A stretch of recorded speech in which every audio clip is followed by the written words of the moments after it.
शासनाची याची सखोल चौकशी करावी आणि जर का दिलेली माहिती सत्य निघाली तर संबंधित व्यक्तीवरती फौजदारी गुन्हा घेण्यात यावा। अजिबात नाही। उत्तर घ्या, उत्तर घ्या। अध्यक्ष महोदय,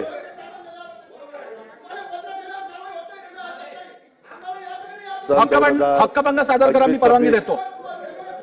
या वर्षाच्या अर्थसंकल्पामध्ये सभागृहामध्ये 2 दिवस अतिशय चांगली चर्चा त्या ठिकाणी झाली आणि या उपमुख्यमंत्री उत्तर देत आहेत, देण्याकरता बसा तुम्ही खाली, खाली बसा, पहिली मी त्या ठिकाणी खाली बसा, खाली बसा। सभागृहामध्ये जवळपास त्या 2 दिवसामध्ये 75 सन्माननीय सदस्यांनी हो त्यांना एवढं झालं होता आणि त्या 75 सदस्यांचं मी सर्वांना मनापासून धन्यवाद देतो।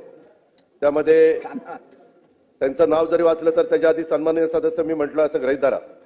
सन्माननीय सदस्य भास्करराव जाधव, राजन नाईक, अर्जुन खोतकर, विजय वडेट्टीवार, प्रकाश सोळंकेजी, जितेंद्र आव्हाडजी, सीमाताई हिरेजी, अमीन पटेलजी, रमेश बोरनारेजी, जयंत पाटीलजी, छगन भुजबळजी, सुनील प्रभूजी, सिद्धार्थ सिरोळेजी, चंद्रदीप नरकेजी, सुनील शेळकेजी, नितीन राऊतजी, अनुराधा चव्हाणजी, शेखर निकमजी, रोहित पवारजी, सुहास बाबरजी, राजेश पवारजी, बाबाजी काळेजी, गोपीचंद पडळकरजी, मंजुळा गावितजी, अनिल मांगुळकरजी, राजू खरेजी, विक्रम पाचपुतेजी, कैलास पाटीलजी, सत्यजित देशमुखजी, अभिजित पाटीलजी, किसनराव वानखेडेजी, हेमंत ओगलेजी, हरुण खानजी, देवराव भोंगलेजी, गजानन लवटेजी, देवेंद्र कोठेजी, अनंत नरजी, प्रवीण स्वामीजी, संजय देरकरजी, दुसऱ्या दिवशी अमित देशमुखजी, प्रवीण दटकेजी, वरुण सरदेसाईजी, दिलीप लांडेजी, संदीप क्षीरसागरजी, सुलभा खोडकेजी, संजय मेश्रामजी, सुधीर मुनगंटीवारजी, सिद्धार्थ खराजजी, बापूसाहेब पठारेजी, राजेंद्र गावितजी, सना मलिकजी, विश्वजित कदमजी, सुरेश दसजी, विजय शिवतारेजी, मोहम्मद इस्माईल अब्दुल खलीकजी, विजयसिंह पंडितजी, ज्योती गायकवाडजी, रोहित पाटीलजी, रईस शेखजी, मनीषा चौधरीजी, श्रीजय चव्हाणजी, निलेश राणेजी, चंद्रकांत नवघरेजी, मनोज जमसुतकरजी, स्नेह दुबेजी, मुरजी पटेलजी, अमिषा पाडवीजी, हिरामण खोसकरजी, अशा अनंत तिडकेजी, मनोज कायंदेजी, अमोल जावळेजी, काशीनाथ दातेजी, विनोद अग्रवालजी, संजय उपाध्यायजी, अशा जवळपास 74 ते 75 सन्माननीय सदस्यांनी त्या ठिकाणी चर्चेमध्ये 2 दिवसामध्ये भाग घेतला आणि बहुतेक राज्याच्या आजपर्यंतच्या अर्थसंकल्पाच्या चर्चेच्या बद्दल भाग घेणाऱ्यांची संख्या ही यावेळेस सर्वात जास्त होती। अध्यक्ष महोदय, काही सन्माननीय सदस्यांनी मी फार बारकाईनं ऐकत होतो की अर्थसंकल्पाच्या अनुषंगाने महत्वाच्या त्यांनी काही सूचना राज्याच्या हिताच्या दृष्टीने केलेल्या आहेत। काही मतदारसंघातल्या देखील आपल्या समस्या या अर्थसंकल्पाच्या चर्चेच्या निमित्तानं मांडण्याचा प्रयत्न केलाय, परंतु सर्व सन्माननीय सदस्यांची निश्चितपणे सरकार म्हणून, विभागाचा मंत्री म्हणून आम्ही त्यांच्या मागण्यांची नोंद घेतलेली आहे आणि त्यावर योग्य ती कारवाई करण्याचा देखील सरकारचा, आमचा विभागाचा त्या ठिकाणी प्रयत्न राहणार आहे। प्रिंट आणि इलेक्ट्रॉनिक मीडियाने देखील अर्थसंकल्पाची दखल घेतलेली आपण पाहिली आणि वेगवेगळ्या पद्धतीनं त्यांनी अर्थसंकल्पाचं विश्लेषण केलेलं देखील अर्थसंकल्प मांडल्यानंतर अध्यक्ष महोदय त्या ठिकाणी आपल्या सगळ्यांच्या ऐकण्यामध्ये, पाहण्यामध्ये आलेलं आहे। हे विश्लेषण अर्थात आमच्यासाठी, सरकारसाठी, माझ्यासाठी, विभागासाठी उपयुक्त असंच होतं आणि त्याच्यामुळे या सगळ्या घटकांना मी त्याच्याबद्दल धन्यवाद देतो आणि विशेषतः अनेक राजकीय व्यक्तींनी देखील आपण जर पाहिलं तर त्याच्यामध्ये कृषी असेल, उद्योग असेल, सेवा असेल, शिक्षण असेल आणि इतरही वेगवेगळ्या क्षेत्रातील तज्ज्ञांनी पण अर्थसंकल्पाची दखल घेतलेली हा अर्थसंकल्प मांडल्यानंतर आपण सगळ्यांनी पाहिलेले आणि आपली प्रतिक्रिया देखील व्यक्त केलेल्या आहेत, त्यांनाही मी धन्यवाद देतो। कारण कुठलाही अर्थसंकल्प मांडल्यानंतर दोन्ही बाजूंनी बोललं जातं, कोणी चांगलं त्याला म्हणतं, विरोधक त्याच्यावर टीका करत असतात। अशा पद्धतीचा आजपर्यंतचा गेल्या राज्याची निर्मिती झाल्यापासूनचा अनुभव आहे। अध्यक्ष महोदय, एकंदरीतच यावेळी अर्थसंकल्पाचं स्वागताचं आणि कौतुकाचं प्रमाण हे वेगवेगळ्या पद्धतीचं आपल्याला पाहायला मिळालं आणि त्याच्यामुळं निश्चितपणे आमच्यासारख्याला पण ऊर्जा मिळते, कारण आम्ही जे काम करतोय, सरकारने जे प्रचंड मोठ्या संख्येने अध्यक्ष महोदय यावेळेस महायुतीच्या सरकारला त्या ठिकाणी निवडून दिलेलं आहे, असलं न भूत न भविष्यती अशा प्रकारचं बहुमत हे मला नाही वाटत पुढं कधी कुणाच्याही कारकिर्दीमध्ये मिळेल। अशा पद्धतीचं बहुमत महायुतीच्या सरकारनं महाराष्ट्रातल्या जनतेने दिलं, त्याबद्दल मी जनतेचा पण मनापासून आभार मानतो, मतदारांचे आभार मानतो, त्यांना धन्यवाद देतो। अध्यक्ष महोदय, महायुतीच्या सन्माननीय सदस्यांनी कौतुक करणं मी त्या ठिकाणी समजू शकतो, कारण ते आमच्या सरकारमधले पाठिंबा देणारे सगळे घटक आहेत, परंतु समोरनं आता भास्करराव इथं नाहीयेत, परंतु भास्करराव असतील किंवा काही सन्माननीय सदस्यांनी देखील अर्थसंकल्पाचं त्या ठिकाणी कौतुक केलं। त्याच्या मागचं कारण काय, खरोखरीच त्यांनी मनापासून त्याचं कौतुक केलंय का अजून त्याच्या पाठीमागे काही वेगळी भावना आहे, परंतु एकंदरीत हे सगळं कौतुक केल्यानंतर माझ्यासारखा कार्यकर्ता अध्यक्ष महोदय भारावून त्या ठिकाणी गेलेला आहे. जयंतराव आता नाही आहेत, परंतु सन्माननीय सदस्य जयंतराव पाटील साहेब नेहमीच त्यांच्या स्वभावाला अनुसरून कौतुकाला एक उपरोधात्मक अशा प्रकारची झालर देण्याचा त्या ठिकाणी प्रयत्न करत असतात. आणि आज ते नाही आहेत, त्याच्यामुळे आता रोहित इथं दिसतोय, एकच दिसतोय आज, तर कोणी दिसतच नाही. बापूसाहेब आहेत, राजू खरेजी आहेत, अभिजित आहेत, ठीक आहे, आहेत थोडेसे आहेत. मंत्रिमंडळात त्यांनी बोलत असताना अध्यक्ष महोदय तुम्ही ऐकलं असेल, सभासदांनी ऐकलं की आता सगळ्या मंत्र्यांना अजित पवारांना शरण त्या ठिकाणी गेल्याशिवाय त्यांना पर्याय नाही. मला हे कळत नाही, ते इतक्या वेळेला अर्थमंत्री होते, मग अर्थमंत्री ज्यावेळेस अर्थसंकल्प सादर करतात त्यावेळेस काही त्या बाकीच्या मंत्र्यांनी काय त्या अर्थमंत्र्यांना शरण जायचं असतं का? खरं त्यांच्यासारख्या व्यक्तीकडनं अशा प्रकारची अपेक्षा शरण जाणं किंवा इतर काही गोष्टीचा उल्लेख, शब्दांचा उल्लेख करणं अध्यक्ष महोदय हे काही बरोबर नाही. शेवटी आम्ही सगळ्यांनी नेहमीच राज्याचे मुख्यमंत्री देवेंद्रजी असतील, उपमुख्यमंत्री एकनाथरावजी असतील, मी असेल किंवा आमच्या मंत्रिमंडळातले सगळे मंत्री राज्यमंत्री असतील, हे सगळे आम्ही सांगतात की आमचे सगळ्यांचे एकी आहे, आमच्यामध्ये कुठेही वाद नाही आहेत, परंतु वेगवेगळ्या पद्धतीनं तशा प्रकारच्या बातम्या रंगवण्याचा प्रयत्न अध्यक्ष महोदय त्या ठिकाणी केला जातो, परंतु त्याला काही अर्थ नाही हे देखील मी या निमित्ताने सांगित. एकंदरीतच हा अर्थसंकल्प मांडत असताना काहींनी अशी पण टीका केली, बडा घर पोकळ वासा, असं काही जण तमले, काही जण म्हणले मारल्या थापा भारी केला महाराष्ट्र कर्जबाजारी, असंही काहींचं म्हणणं आहे. मी या सगळ्यांच्यावर अध्यक्ष महोदय येणार आहे, कारण काही जण पहिल्यांदाच आमदार झालेले आहेत किंवा कदाचित अर्थ कारणाची जास्त माहिती नसेल म्हणून त्यांनी तशा पद्धतीनं वक्तव्य केलं असेल, परंतु काही लोकांनी नाही हे होत आहे, काही लोकांनी अर्थसंकल्पाचा विचार करून सादर केलेला संतुलित अर्थसंकल्प आहे अशा प्रकारची पण प्रतिक्रिया ही राज्यामध्ये उमटलेली आपण त्या ठिकाणी पाहिली. माझा उत्साह वाढवण्यासाठी मला एकच म्हणावंसं वाटतं अध्यक्ष महोदय, ऐकल्याशिवाय दुनियेच्या झाली जरी बदनामी, हे काय कमी मजेसाठी मी तुम्हा आवडलो आहे, अशा पद्धतीचा अध्यक्ष महोदय एकंदरीत परिस्थिती आहे. कारण एकीकडे शिव्या द्यायच्या, एकीकडे बोलायचं, पुन्हा थोडं कौतुक पण करायचं, एकीकडे मारल्यासारखं करायचं, असं करायचंय. नाही, चांगली लोकशाही आहे. आपण आला त्याबद्दल धन्यवाद. अध्यक्ष महोदय 12 मार्चला स्वर्गीय यशवंतराव चव्हाण साहेबांचा जयंतीच्या दिवशी मी सकाळीच कराडला गेलेलो होतो आणि प्रीती संघावर जाऊन त्यांच्या समाधीचं दर्शन घेतलं, त्यांना अभिवादन देखील केलं. ते ज्या विचारसरणीनं जीवन जगले म्हणजे स्वर्गीय चव्हाण साहेब, त्याच विचारसरणीनं अध्यक्ष महोदय मी आजही माझं जीवन जगतोय आणि यापुढे देखील जगत राहील हा माझा विश्वास मला त्या ठिकाणी निश्चित आहे. चव्हाण साहेबांच्या कृष्णाकाठ अनेक सन्माननीय सदस्यांच्या पैकी ज्यांना वाचनाची आवड आहे त्यांनी कृष्णाकाठ हे आत्मचरित्रात एक छान आठवण स्वतः चव्हाण साहेबांनी त्या काळामध्ये सांगितलेली आहे. त्यांच्या लहानपणी अनेक अडचणींना सामना करताना कधीतरी त्यांचंही मन निराश व्हायचं. अध्यक्ष महोदय शेवटी मनुष्य स्वभाव आहे, एखादं चांगलं काम करत असताना एखाद्या गोष्टीमुळे मन निराश झाल्यानंतर माणूस थोडासा नाराज होतो आणि अशा वेळी संस्कारानं श्रीमंत असलेल्या त्यांच्या आई पहाटेच्या जात्यावर दळण दळताना एक ओवी म्हणायच्या आणि त्या ओवी नेहमी चव्हाण साहेबांना प्रेरणा द्यायच्या. नका बाळांनो डगमगू, चंद्र सूर्यावरील जाईल ढगू, ही ओवी चव्हाण साहेबांना कायम धीर आणि संघर्ष करण्याचं बळ द्यायची. अध्यक्ष महोदय, जगाची किंवा देशाची अर्थव्यवस्थेचा विचार केला तर वर्षभरामध्ये आपण नीटपणे माहिती घ्या, त्याच्यामध्ये आर्थिक वृद्धीचा दरामध्ये मोठ्या प्रमाणावर त्या ठिकाणी घट होण्याचा कल दिसून येतोय आणि त्याला आपलं पण राज्य अपवाद नाहीये, ह्याची आम्हाला पण अध्यक्ष महोदय जाणीव आहे. अशा वेळी हा अर्थसंकल्प सादर करणं हे आमची सगळी महायुतीच्या सरकारची एक आमच्या सगळ्यांच्या समोर आव्हान होतं आणि ते आव्हान अध्यक्ष महोदय आम्ही स्वीकारलं आणि अशा वेळी चव्हाण साहेबांच्या आई या ज्या काही ओवी त्या ठिकाणी म्हणायच्या त्या आठवल्या आणि मनात एक विश्वास वाटला की आलेल्या अडचणीचे ढग जातील आणि आकाश पुन्हा त्या ठिकाणी स्वच्छ होईल. त्यातून मिळालेल्या आश्वासनातनच आम्हाला पुन्हा विकसित महाराष्ट्राचा आणि शाश्वत आणि सर्वसमावेशक विकासाचा रोडमॅप ठरवणारा अर्थसंकल्प मांडला आणि या पुढच्या देखील वाटचालीमध्ये तशा प्रकारची सुरुवात त्या ठिकाणी केलेली आहे. समोरच्या बाजूनी अनेक वेगवेगळ्या गोष्टी सांगितल्या आणि त्याच्यात राज्याचं कमी झालेलं डोई उत्पन्न आणि वाढलेला कर्जाचा भार, उद्योग क्षेत्रातली पिछेहाट, अशा प्रकारचे मुद्दे विशेषतः विरोधी पक्षाच्या सन्माननीय सदस्यांनी त्या ठिकाणी मांडले. अध्यक्ष महोदय, मागच्या 5 वर्षात एक गोष्ट घडली, सर्वच राजकीय पक्ष तसे सत्ताधारी होते. अध्यक्ष महोदय, आता देवेंद्रजी मुख्यमंत्री आलेले आहेत. आताचा काळ जर सोडला तर हा मागचा काळ होता. मागच्या काळात 5 वर्षात हे समोरचे पण मंत्री होते, इकडचे पण मंत्री होते, त्यांचा 2.5 वर्ष काळ होता, इकडच्यांचा 2.5 वर्ष काळ होता. त्याच्यावर फार काही तुम्हाला कोणाला बोलण्याचा अधिकार राहत नाही. आता तुम्ही तो आणण्याचा प्रयत्न करताय तो तुमचा भाग आहे, पण असे जे काही तुम्ही मुद्दे मांडता, मग आता समोरच्या बाकावर बसलेल्या सन्माननीय सदस्यांनी ठरवायचंय का मागील 5 वर्षामध्ये प्रगती झाली नाही, 2.5 वर्षात सुरुवातीच्या काळामध्ये उद्धव ठाकरे साहेबांच्या नेतृत्वाखाली सरकार आलं, त्याच्यात काहीच प्रगती झाली नाही असं म्हणायचं काय भास्करराव तुम्हाला? त्याच्यामध्ये कारण तुम्ही बोलत असताना वेगवेगळ्या पद्धतीनं त्या ठिकाणी बोलत होता आणि राज्य मागे गेलं. आमचं तरी म्हणणं आहे की राज्यात मागील 5 वर्षात पुढंच आपलं राज्य नेण्याचा प्रयत्न त्यांनी त्या ठिकाणी केला आणि त्यातल्या त्यात मागच्या 2.5 वर्षामध्ये राज्य पुढे जाण्याचा हा प्रगतीचा वेग हा अतिशय झपाट्याने होता, हे आपल्याला मान्यच करावं लागेल.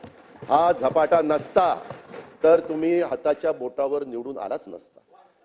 आज 20, 15, 10 म्हणजे काय, आणि काही तर किती मतांनी आले, काहींना तर अक्षरशः त्या बॅलेट पेपरनी वाचवलं. म्हणजे हे नशीबच आपलं समजा किंवा कुणाचं समजा, परंतु पोस्टल बॅलेटनी. अध्यक्ष महोदय, तुम्ही काही काळ सत्तेत होता, तुमचं श्रेय नाकारण्याची माझी वृत्ती अजिबात त्या ठिकाणी नाही, कारण मी पण तुमच्याबरोबर होतो. चांगल्याला चांगलं म्हणण्याचा स्वभाव हा आपला असला पाहिजे, महाराष्ट्राची ती परंपरा आहे. सुसंस्कृत महाराष्ट्र कसा असला पाहिजे हे अनेक आपल्या वरिष्ठांनी आपल्याला शिकवलेलं आहे.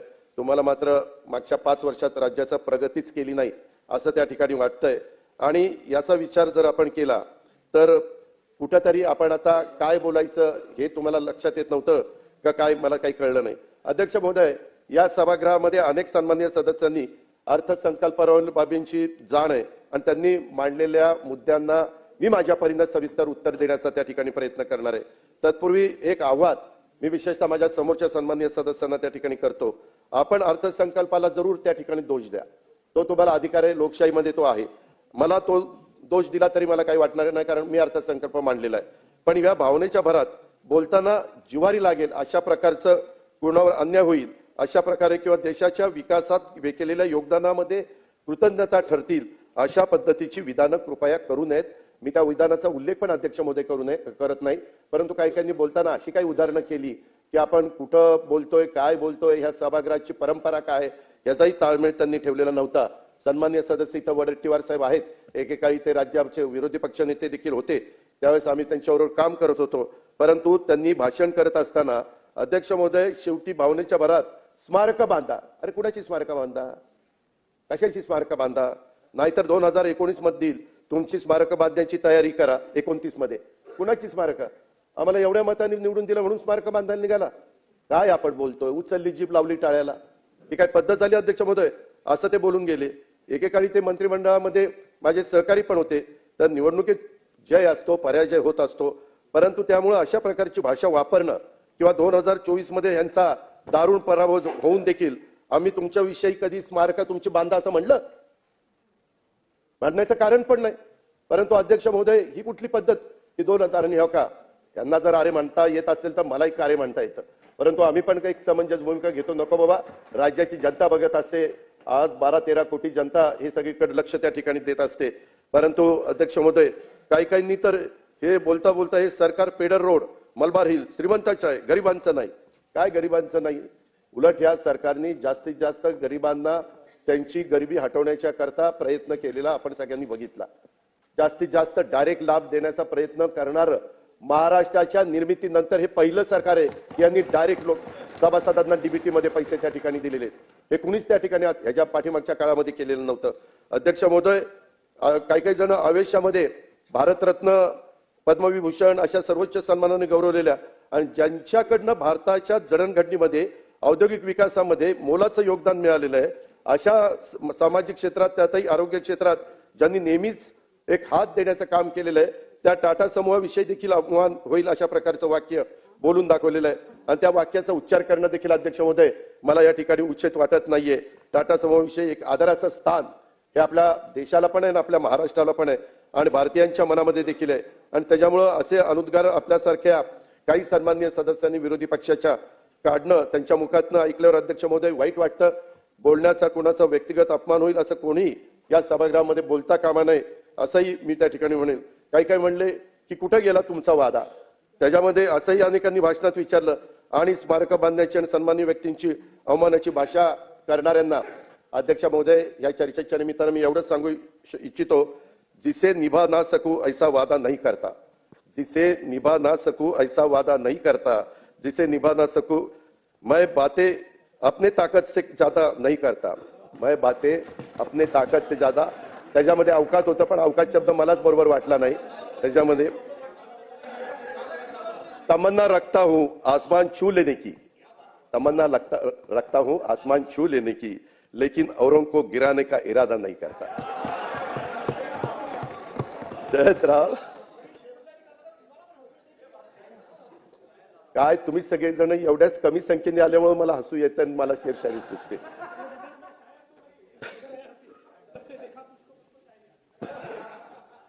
या अर्थसंकल्पात मागील काही वर्षांमधल्या योजना बंद केल्याचा प्रसार माध्यम पण अध्यक्ष महोदय सातत्याने दाखवत आहेत आणि सभागृहातल्या पण काही सदस्यांनी त्याच्याबद्दलचा उल्लेख त्या ठिकाणी केला. मला अध्यक्ष महोदय या निमित्तानं सांगायचंय, काही योजना ह्या त्या त्यावेळेस उद्भवलेल्या परिस्थितीनुसार केल्या जातात. आता मागच्या काळामध्ये करोना होता, करोनाच्या काळामध्ये काही वेळेस अर्थव्यवस्थेला बळकटीकरण करण्याच्या करता काही योजना आणलेल्या होत्या. करोनाचा काळ गेल्यानंतर त्या आपण लागू करत नाही, नंतर त्या ठिकाणी थांबवतो. सर्वच योजनांचं वेळोवेळी पुनर्विलोकन होत असतं आणि ज्या योजना कालबाह्य ठरतात त्या अध्यक्ष महोदय बंद पण केल्या जातात. कधी कधी आम्ही असंही करतो, समजा आमची राज्य सरकारची योजना आहे आणि साधारण तशाच पद्धतीनं दुसरी योजना केंद्राने आणली, तर केंद्राची योजना आल्यानंतर केंद्राचा जर निधी आपल्या राज्याला जास्तीचा मिळवून घेण्याची ताकद त्या राज्य सरकारमध्ये असेल तर आपली योजना बंद करून त्या योजनेचा निधी दुसरीकडे पण अध्यक्ष महोदय त्या ठिकाणी डायव्हर्ट करता येतो. आणि त्याच्यामुळं ह्या पद्धतीनं लाभ देणाऱ्या ज्या योजना असतात, नवीन योजना असतात, डबल योजना ही नसावी, केंद्राची पण आणि राज्याची पण, आणि म्हणून राज्याचा खर्च वाचावा. आणि कधी कधी मग आपण आपल्या योजना बंद करण्याचा प्रयत्न करतोय आणि याच्यामध्ये काही चुकीचं नाही. आजपर्यंत अनेकांनी राज्य कारभार करत असताना कधी कधी काही जुन्या योजना बंद केल्या, नवीन योजना आणल्या, त्याचं पुनर्विलोकन केलं आणि यात काही चुकीचं असण्याचं काहीच कारण नाही. त्याच्यामुळे माझे हात जोडून समोरच्या सन्माननीय सदस्यांना विनंती आहे की याच्याबद्दल गैरसमज पसरू नका.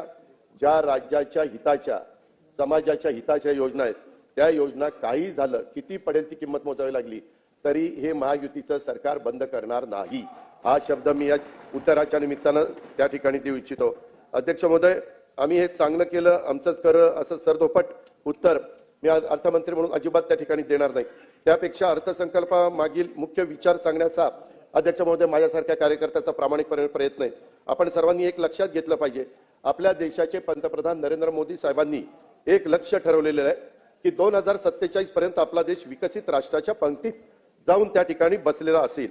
महाराष्ट्र विशेष करून मुंबई आणि ही देशाची आर्थिक राजधानी आहे आणि नेहमीच महाराष्ट्राच्या देशाच्या प्रगतीत पूर्वीपासून सिंहाचा वाटा राहिलेला हा देशाने पाहिलेला आहे. त्यामुळे पंतप्रधान महोदयांनी आपल्या देशासाठी निश्चित केलेले जे काही लक्ष्य आहे ते गाठण्यासाठी महाराष्ट्र कुठे कमी पडणार नाही. स्वतः मुख्यमंत्री आणि त्यांचं अख्खं मंत्रिमंडळ या संदर्भामध्ये फार बारकाईनं लक्ष ठेवून आहे आणि महाराष्ट्र सर्वांच्या पेक्षा या गोष्टीमध्ये जास्त योगदान देईल हे या अर्थसंकल्पाच्या माध्यमातून साध्य करण्याचा प्रामाणिकपणे प्रयत्न हा आमच्या महायुतीच्या सरकारने केला आहे. आणि त्याच्यामुळे विकसित भारत आणि विकसित महाराष्ट्र हा मी 10 मार्चला सादर केलेला अर्थसंकल्पाचा अध्यक्ष महोदय मूळ गाभा होता. राज्याच्या खर्चाचा प्राधान्यक्रम हा गरजेनुसार अध्यक्ष महोदय बदलत असतो.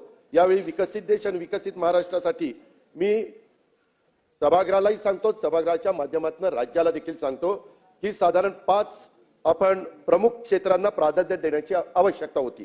त्याच्यामध्ये एक शेती होती, दुसरं उद्योग होतं, तिसरं पायाभूत सुविधा होत्या, चौथं रोजगार होता आणि 5वं समाजातील सर्व घटकांच्या करता विकासात्मक योजना या क्षेत्रावर विशेष लक्ष देण्याचा प्रयत्न हा आमच्या महायुती सरकारने या अर्थसंकल्पामध्ये अध्यक्ष महोदय केलेला आहे.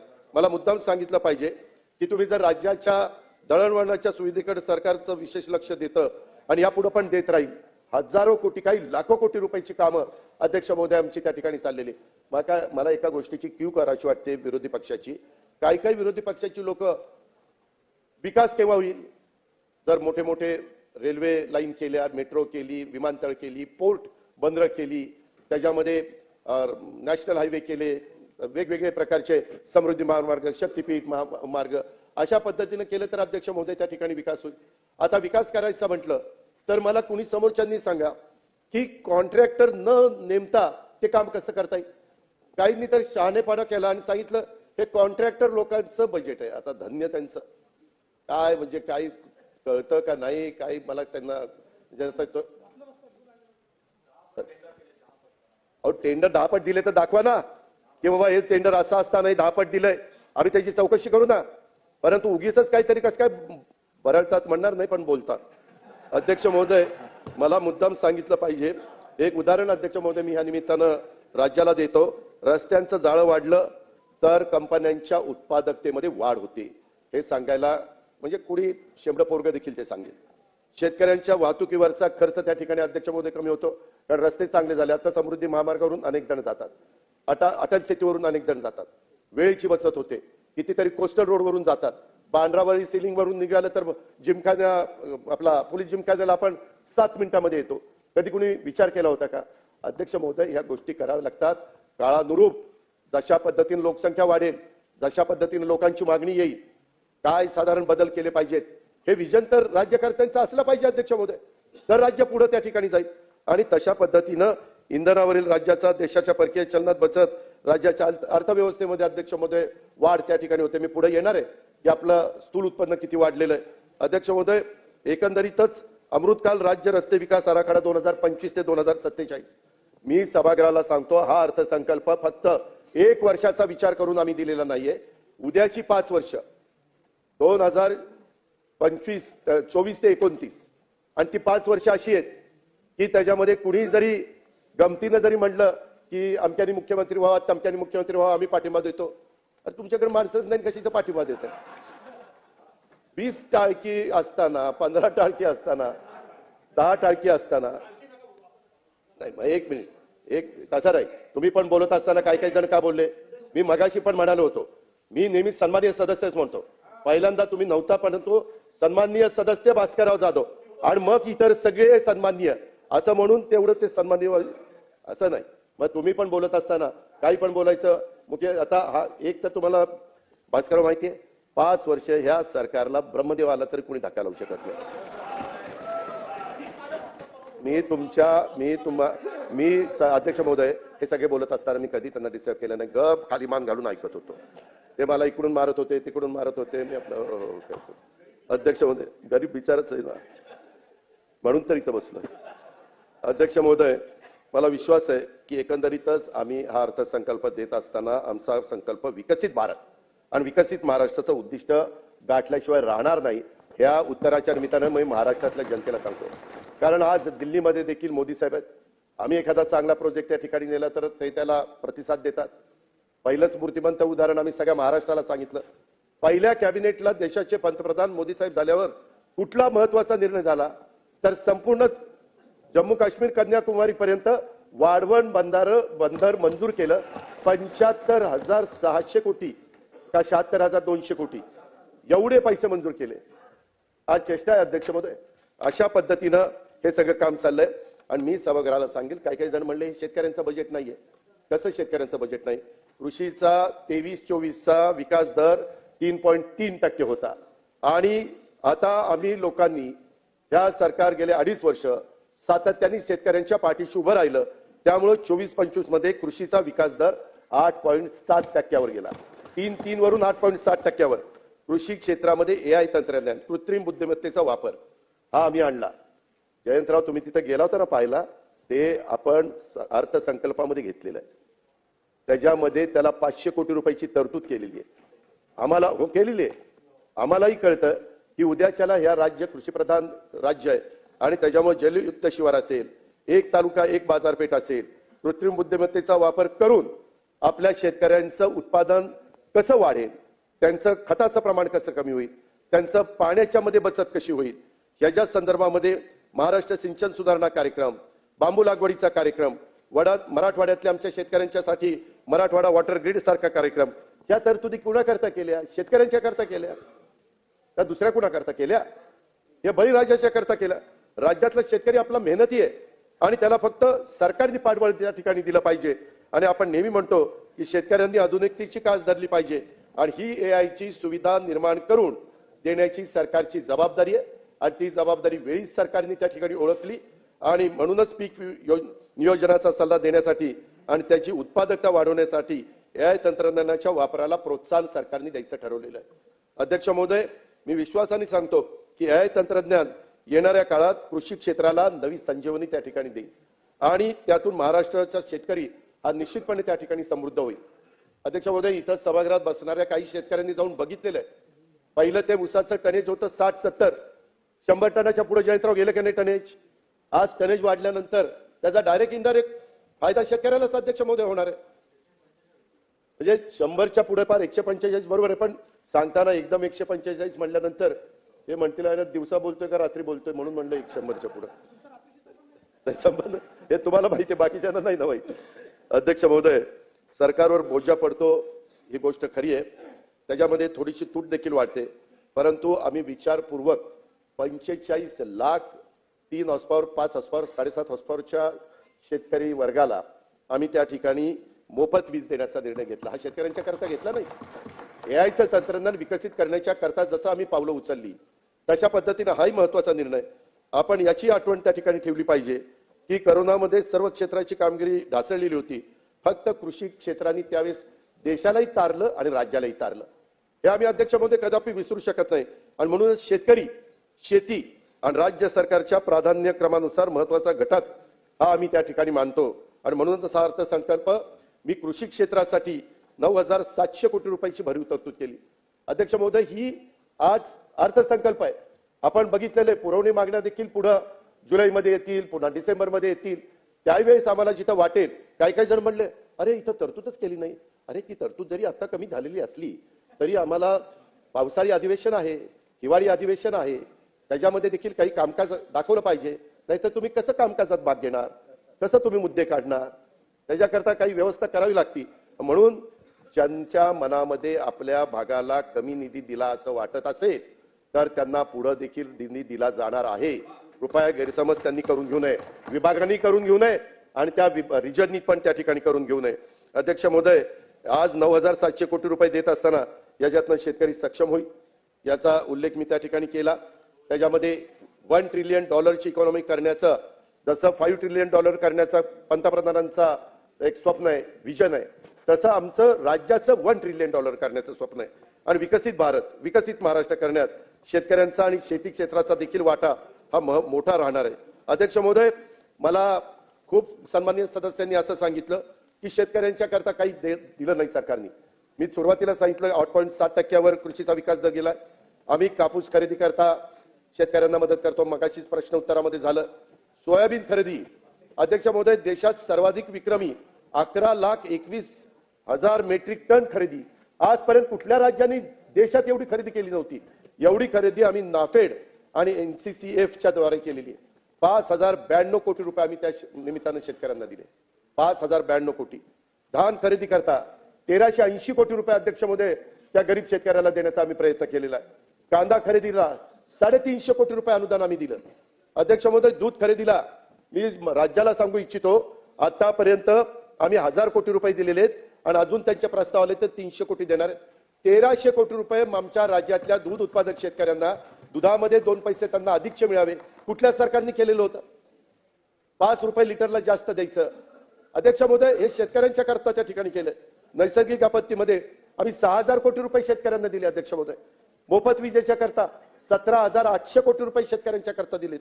नमो शेतकरी अभियान 6,060 कोटी रुपये आम्ही दरवर्षी देतोय. कुसुम योजना आणि मागेल त्याला सोलर पंप 150 कोटी रुपयाची योजना आहे. ते संपल्यानंतर अजून पैसे देण्याची आमची तयारी आहे. पोखरा 2.0 350 कोटी रुपये आम्ही शेतकऱ्याला सक्षम करण्याकरता देतो. स्मार्ट करता 310 कोटी रुपये देतो. मॅग्नेट करता 260 कोटी रुपये देतोय. पंजाबराव देशमुख व्याज सवलती योजना आणि त्याच्यामध्ये अध्यक्ष महोदय पीक कर्ज अल्पमुदत, याच्यामध्ये ह्या सगळ्या ज्या व्याजामध्ये सवलती आहेत त्याच्यात एकंदरीत खर्च 1,550 कोटी रुपये आम्ही करतो. आज देखील राज्यातल्या शेतकऱ्यांना 0% व्याजाने पीक कर्ज देता यावं याकरता अध्यक्ष महोदय हा सगळा खटाटोप आहे. आणि त्याचा फायदा आता काही जण स्वतःच्या जिल्हा बँकात चांगल्या चालवत नाही, त्यांना आता बंदोबस्तच त्यांचा केला पाहिजे. कारण काही जण जिल्हा बँका जर चांगल्या चालू शकतात तर इतर कोण, आणि त्यांची नावं काढा सगळे. अध्यक्ष महोदय, मी एक सांगू इच्छितो, आम्ही शेतकऱ्यांना ह्या पद्धतीनं करोडो रुपयाचा आधार दिलेला आहे आणि एवढ्यावरच आम्ही थांबणार नाही. ज्या वेळेस महाराष्ट्रातला कुठलाही जिरायत भागातला असेल, बागायती भागातला असेल, मराठवाडा, विदर्भ, उत्तर महाराष्ट्र, कोकण, पश्चिम महाराष्ट्र कुठलाही असेल, शेतकरी अडचणीत आल्यानंतर त्या शेतकऱ्याच्या मागं हे महायुतीचं सरकार मजबूतीनं त्या ठिकाणी उभं राहील. ज्या वेळेस आम्हाला गरज वाटेल तर आम्ही कृषी मंत्री शिवराज चव्हाण साहेबांच्याकडे जाऊ, त्यांची मदत घेऊ, अमित भाईंची मदत घेऊ, मोदी साहेबांची मदत घेऊ. परंतु कधी आमच्या शेतकऱ्याला तो शेतकरी वाऱ्यावर सुटलाय किंवा कोण त्याच्याकडे दुर्लक्ष करतोय अशा प्रकारची वेळ अध्यक्ष महोदय हे सरकार येऊन देणार नाही. अरे बाबा थांब ना बाबा थांब, हे पण घेण्याचा आम्ही त्या ठिकाणी प्रयत्न करू. जरा तुम्ही अध्यक्ष महोदय, जसं शेतीला आम्ही महत्व दिलं, मी मगाशी सांगितलं शेतीबरोबर उद्योग याला पण आम्ही 5 ज्या महत्वाचे आहेत त्याला पण आम्ही महत्व दिलेलं आहे. अध्यक्ष महोदय, विकसित भारत आणि विकसित महाराष्ट्र संकल्पनेला पुढे घेऊन जात असताना उद्योग क्षेत्राला देखील प्राधान्य देण्याचा विचार या अर्थसंकल्पातून अध्यक्ष महोदय आम्ही केला. स्वतः मुख्यमंत्री महोदय दावोसला गेलेले होते. 15,72,654 कोटीची गुंतवणूक होणार आहे. काही काही चेष्टा करतात की एवढे पैसे येणार, एवढी गुंतवणूक होणार. आजपर्यंत जे मुख्यमंत्री गेले ते गेल्यानंतर इथे एमओयू होतात, 100% गुंतवणूक त्या ठिकाणी होत नाही. कधी कधी काही त्याच्यात अडचणी येतात, परंतु त्याच्यातनं फायदा तर राज्याचा होतो, त्याच्यातनं बेरोजगारी कमी व्हायला मदत होते, रोजगार निर्माण होतो. अध्यक्ष महोदय, राज्यात गुंतवणुकीचं पोषक वातावरण आहे. आपण थेट विदेशी गुंतवणुकीमध्ये देशात पहिले आहोत, हे तर क्लिअर सत्य आहे. अध्यक्ष महोदय, आता जर गुंतवणूक झाली नसती तर संपूर्ण भारतामध्ये महाराष्ट्र पहिला कसा राहिला असता हे यांना कळत नाही का?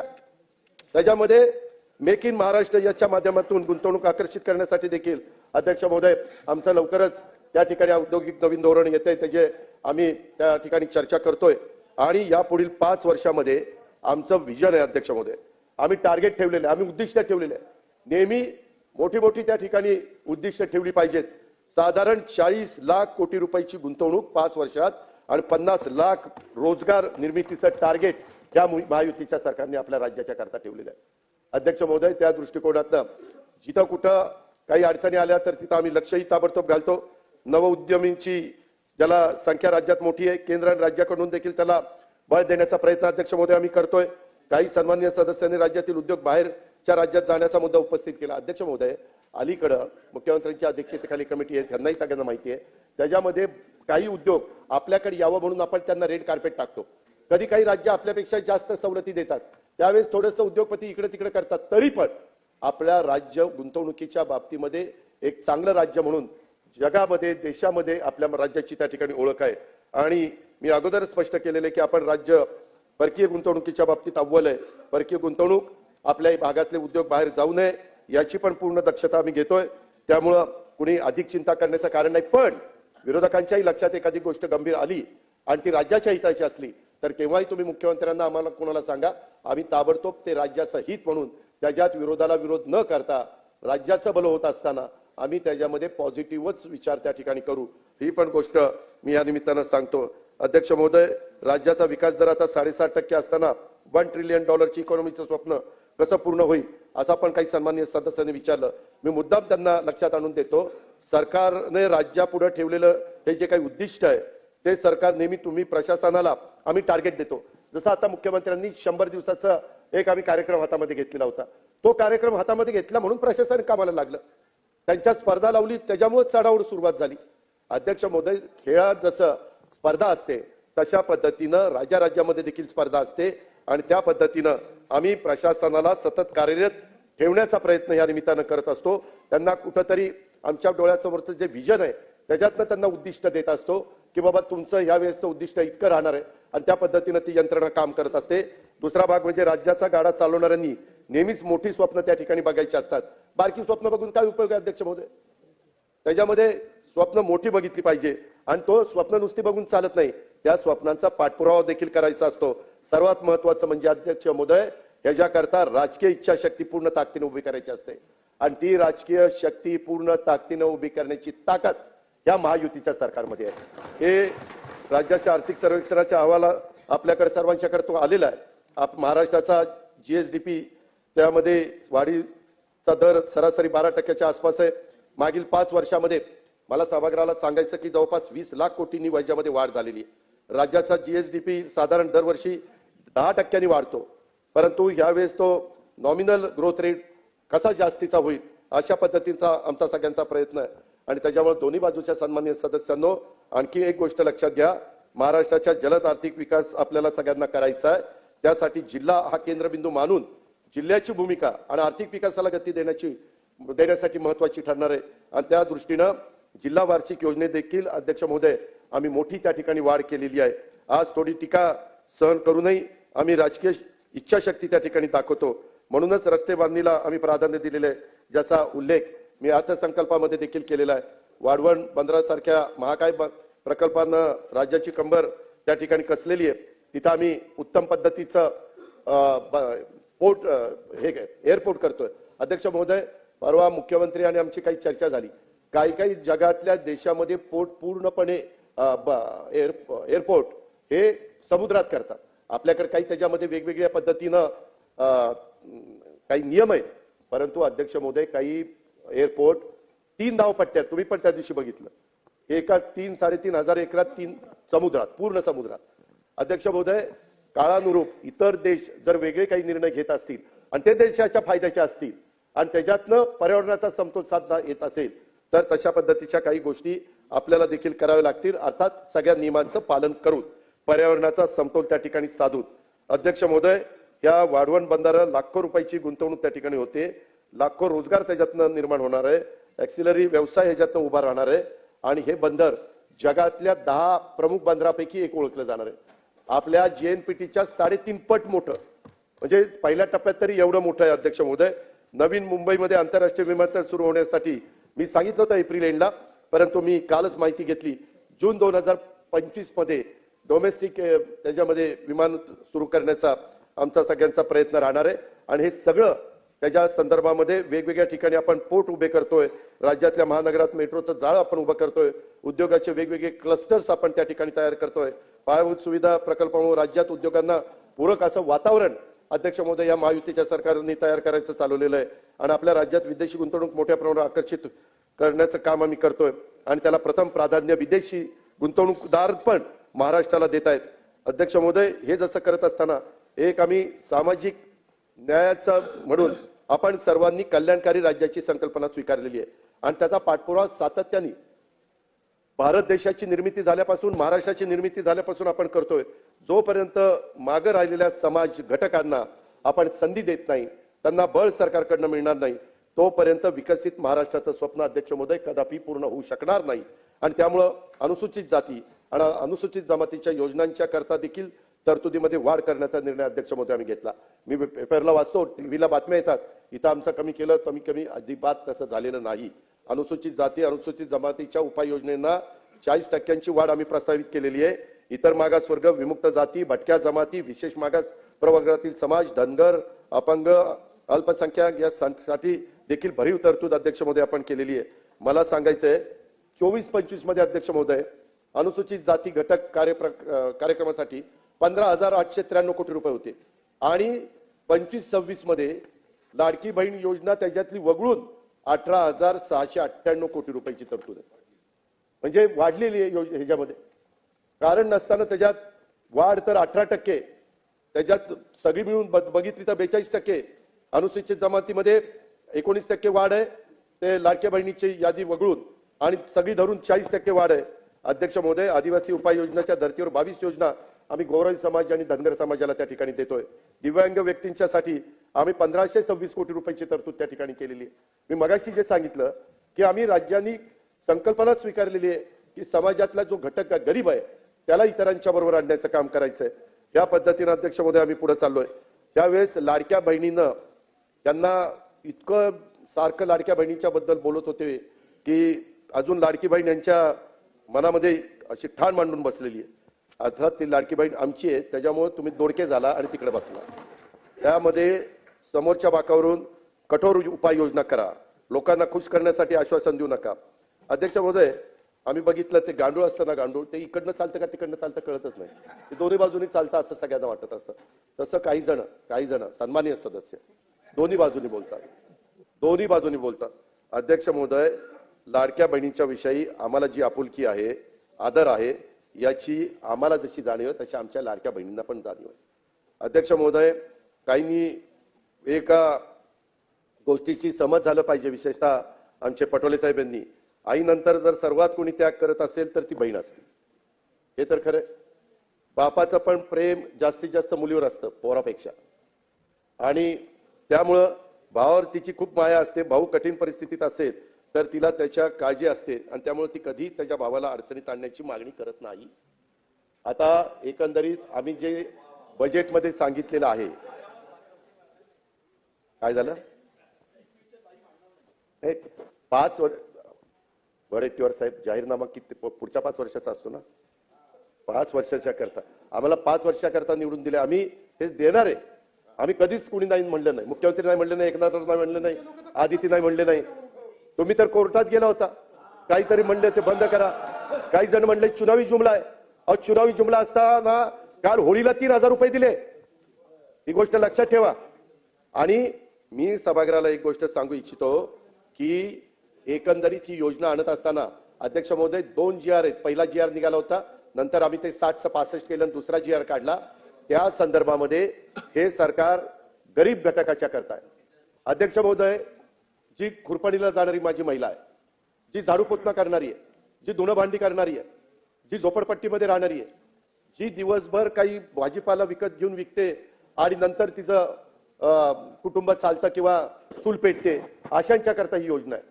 त्या संदर्भामध्ये आमच्या घाई गडबडीत काही जण, काही भगिनी ज्यांची आर्थिक परिस्थिती चांगली आहे अशा काही लिस्टमध्ये आल्या. आम्ही त्यांना विनंती केलेली. मागे पंतप्रधानांनी पण ज्यांची परिस्थिती चांगली आहे त्यांनी उजाला गॅसचा फायदा घेऊ नये अशा पद्धतीने केलं. लाखो लोकांनी गॅस म्हणजे त्याचा फायदा घेतला नाही. अध्यक्ष महोदय, त्या प्रकारे कधी कधी काही ठिकाणी थोडंसं झालेलं आहे. त्यामध्ये दिलेले पैसे कुणालाही परत घ्यायचे नाहीत. आम्ही कुठल्याही महिलेचे पैसे, भगिनीचे पैसे परत घेणार नाही. ही योजना चालू ठेवणार आहे. या योजनेला जो निधी लागणार आहे तो त्या ठिकाणी देणार आहे. परंतु ही योजना गरीब घटकातल्या महिलांच्या करता आहे. हे पण मी या उत्तराच्या निमित्तानं सभागृहाच्या मार्फत सर्वांना त्या ठिकाणी सांगू इच्छितो. कधी कधी योजना येते, परंतु त्याच्यामध्ये काही गोष्ट लक्षात आल्यानंतर काही आपण दुरुस्ती करतो. आम्ही दुरुस्त करणार आहे, त्याच्यामध्ये बंद करणार नाही. त्याच्यात कुठेही गरीब महिलांच्यावर अन्याय करणार नाही. ज्याला गरज आहे त्यांना 100% आम्ही देणारच. त्याबद्दल तसोभर पण आम्ही कमी त्या ठिकाणी पडणार नाही. आणि या योजनेच्या काठी पुरेसा निधी निश्चितपणे आम्ही देणार आहोत. हे विश्वास मी माझ्या महाराष्ट्रातल्या तमाम बहिणींना या निमित्तानं देऊ इच्छितो. या योजनेचा वेगळा अर्थ जर आपण करायचं म्हटलं तर एक गोष्ट अध्यक्ष महोदय, काही योजना पुढे आल्यानंतर आम्हाला आठवतोय ही योजना ज्यावेळेस आम्ही दिली त्यावेळेस काही महिलांनी 1500 रुपयाचे ते रक्षाबंधन राखीचं मटेरियल आणलं म्हणजे, आणि त्याच्या पक्क्या राख्या तयार केल्या आणि त्याच्यातनं काहींनी पैसे कमवले.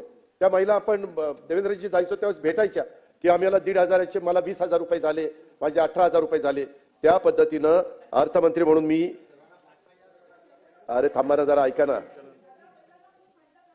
झाला ताई, तेच सांगतोय त्यांना. अर्थमंत्री म्हणून मी जेव्हा या योजनेकडे बघतो, यामधून राज्याच्या अर्थव्यवस्थेला भविष्यात काय मिळणार आहे याचा पण विचार मुख्यमंत्री आणि आम्ही सगळेजण करतोय. त्याच्यामध्ये 1500 रुपये थेट रोख रक्कम भगिनीला मिळते. महिला सक्षमीकरणाचं एक मोठं पाऊल आहे. परवाच विधान परिषदेमध्ये आमचे गटनेते प्रवीण दरेकरांनी एक घोषणा केली. लाडकी बहीण योजनेचं अकाउंट उघडणाऱ्या बहिणींना मुंबई बँक 10 ते 25,000 रुपयाचं कर्ज देणार आहे. आणि त्याला 1,500चा हप्ता, आपला जो हप्ता आधी त्यांना जाणार आहे तो त्यांनी त्या बँकेत भरायचा. आणि त्यांना त्यांच्याप्रमाणे कुणाला 10,000, कुणाला 25,000. आणि राज्यात महिला आर्थिक विकास महामंडळासारखी संस्था आहे जिला सहकारी बँका आणि त्याच्यामध्ये आहेत. मी आपल्या सर्वांना एक नम्रतापूर्वक आवाहन करू इच्छितो की ज्या महिला छोटा मोठा व्यवसाय सुरू करायचा आहे त्यांच्यासारखी लाडकी बहीण योजनेत जोडून कर्ज योजना तुम्ही काढा. म्हणजे ही योजना केवळ मदतीची राहणार नाही, त्यामधून महिलांचं सक्षमीकरण करण्याच्या बाबतीत आणखी एक पाऊल त्या ठिकाणी पुढे टाकलं जाईल. आणि माझ्या माहितीप्रमाणे नागपूरला, विदर्भात तशा पद्धतीनं नागपूरलाच केलं गेलेलं आहे. कारण हा थोडका पैसा नाही. अध्यक्ष महोदय, 45,000 कोटी रुपये आज महिलांच्या हातामध्ये जातात 12 महिन्यामध्ये. आज तो पैसा कुठल्या तरी छोट्या मोठ्या दुकानात जातो. काही ना काही महिलांच्या हातामध्ये पैसा राहतो, टिकून राहतो, खर्च होत नाही आणि ते बरोबर बचत करतात. कारण हा थोडका पैसा नाहीये. या माध्यमातून आमचं हेच धोरण आहे की बहीण सक्षम होईल, तिच्या कुटुंबाला हातभार लागेल आणि पैसा राज्याच्या अर्थव्यवस्थेत येऊन अर्थव्यवस्थेला देखील छोटं मोठं त्या ठिकाणी योगदान मिळेल. हे पण मी अध्यक्ष महोदय सांगू इच्छितो. महसूल तुटीच्या बद्दल बरंच अध्यक्ष महोदय त्या ठिकाणी बोललं गेलं. महसूल तुटीबाबत सभागृहात चर्चा पण झाली. राज्याचं कर उत्पन्न कमी झालंय, महसूल तूट दिसते का? तसा अजिबात झालेलं नाहीये. कारण आपण आकडेवारी बघितली तर सातत्याने महसुलामध्ये वाढ झालेली त्या ठिकाणी आपल्याला पाहायला मिळेल. जीएसटी आल्यापासून अध्यक्ष महोदय आपले करदाते वाढलेत. येणाऱ्या 2 वर्षात आणखी करदाते वाढतील आणि त्यामधून उत्पन्न वाढेल. मला सभागृहाला सांगायचंय 24-25 मध्ये 3,28,000 कोटी एवढा जीएसटी, एसजीएसटी, सीजीएसटी, आयजीएसटी जमा केला होता. मागील वर्षाच्या तुलनेने त्याच्यामध्ये वाढ झालेली आहे 12%. महाराष्ट्रात जमा होणारी देश पातळीचा जीएसटीचा वाटा हा देशात जेवढा जीएसटी गोळा होतो त्याचा 16% जीएसटी एकट्या महाराष्ट्रात गोळा होतो. आणि हे फार महत्वाचं आहे. 24-25 मध्ये आपण 95.20% महसूल जमा केला. अध्यक्ष महोदय यावेळेस आम्ही टार्गेट ठेवलेलं आहे 25-26 मध्ये 100% महसूल जमा कसा होईल आणि तोच करण्याच्या करता आम्ही नियोजनबद्ध पद्धतीनं त्या ठिकाणी कामाला लागलेलो आहे. मला या निमित्तानं सभागृहाला सांगायचंय की मागील 15 वर्षात साधारण महसुली तुटीची टक्केवारी ही 1%च्या आतच आपली राहिलेली आहे. त्याच्यामध्ये 14-15 अध्यक्ष महोदय जर तुम्ही बघितलं ज्यावेळेस निवडणुकीचा काळ होता त्यावेळेस आता 14-15 मध्ये 17,79,138 स्थूल राज्याचं उत्पन्न होतं. ते आता त्यावेळेस महसुली तूट 12,138 कोटीची होती म्हणजे 0.68%. पुन्हा 19-20 मध्ये तसंच झालं. स्थूल उत्पन्न झालं 26,56,000चं आणि तूट झाली 17,000ची 0.64. आपण करोनामध्ये 26,56,000चं स्थूल उत्पन्न होतं, 26,10,000चं आणि तूट होती 1.58ची 41,000 कोटीची. अध्यक्ष महोदय आता हे सांगतायत ना 49,39,355 कोटी रुपये आपलं स्थूल उत्पन्न आहे. तूट त्या तुलनेत फक्त 45,891 आहे. त्याच्यामुळं आपली आपण शिस्त यावेळेसचा अर्थसंकल्प मांडत असताना आम्ही आर्थिक शिस्त लावण्याचा प्रयत्न केलेला आहे आणि 1%च्या आत ठेवलेलं आहे. तुम्ही जर टक्केवारीचं बघितलं तर जयंतराव तुम्ही हसू नका. तुम्ही हे हसण्याचे दिवस नाही, हे समजून घेण्याचे दिवस आहे. त्याच्यामुळं 49,39,355 आपलं स्थूल उत्पन्न असताना 45,000 महसुली तूट होती. त्याच्यामध्ये साधारण 0.93 हे त्याच्यामध्ये आलेली आहे. महसुली तुटीची जी कारणं आहेत ती राज्यकोषीय तुटीसाठी सुद्धा आहेत. आपण एकंदरीत FRBM नॉर्म्स मर्यादित आहोत. आपल्याला ज्या नॉर्म्स ठरवून दिलेल्या आहेत कुठेही नॉर्म्स अध्यक्ष महोदय आजपर्यंत या राज्यांनी मोडलेले नाहीत. 25-26 मध्ये अंदाजित राजकोषीय तूट 1,36,235 कोटी रुपये ही 2.74% म्हणजे 3%च्या आतमध्ये. आणि मी सभागृहाला सांगू इच्छितो ओरिसा, महाराष्ट्र आणि गुजरात हे 3च राज्य या 3%च्या आतमध्ये. बाकी सगळे 4%, 3.5%, 5% कशी पण आहेत. म्हणजे आणि तिन्ही राज्य साधारण आपल्या केंद्रीय आपले पंतप्रधान नरेंद्र मोदींच्या नेतृत्वाखाली काम करणारी ही राज्य. गुजरात घ्या, महाराष्ट्र घ्या आणि त्या ठिकाणी ओरिसा त्या ठिकाणी घ्या.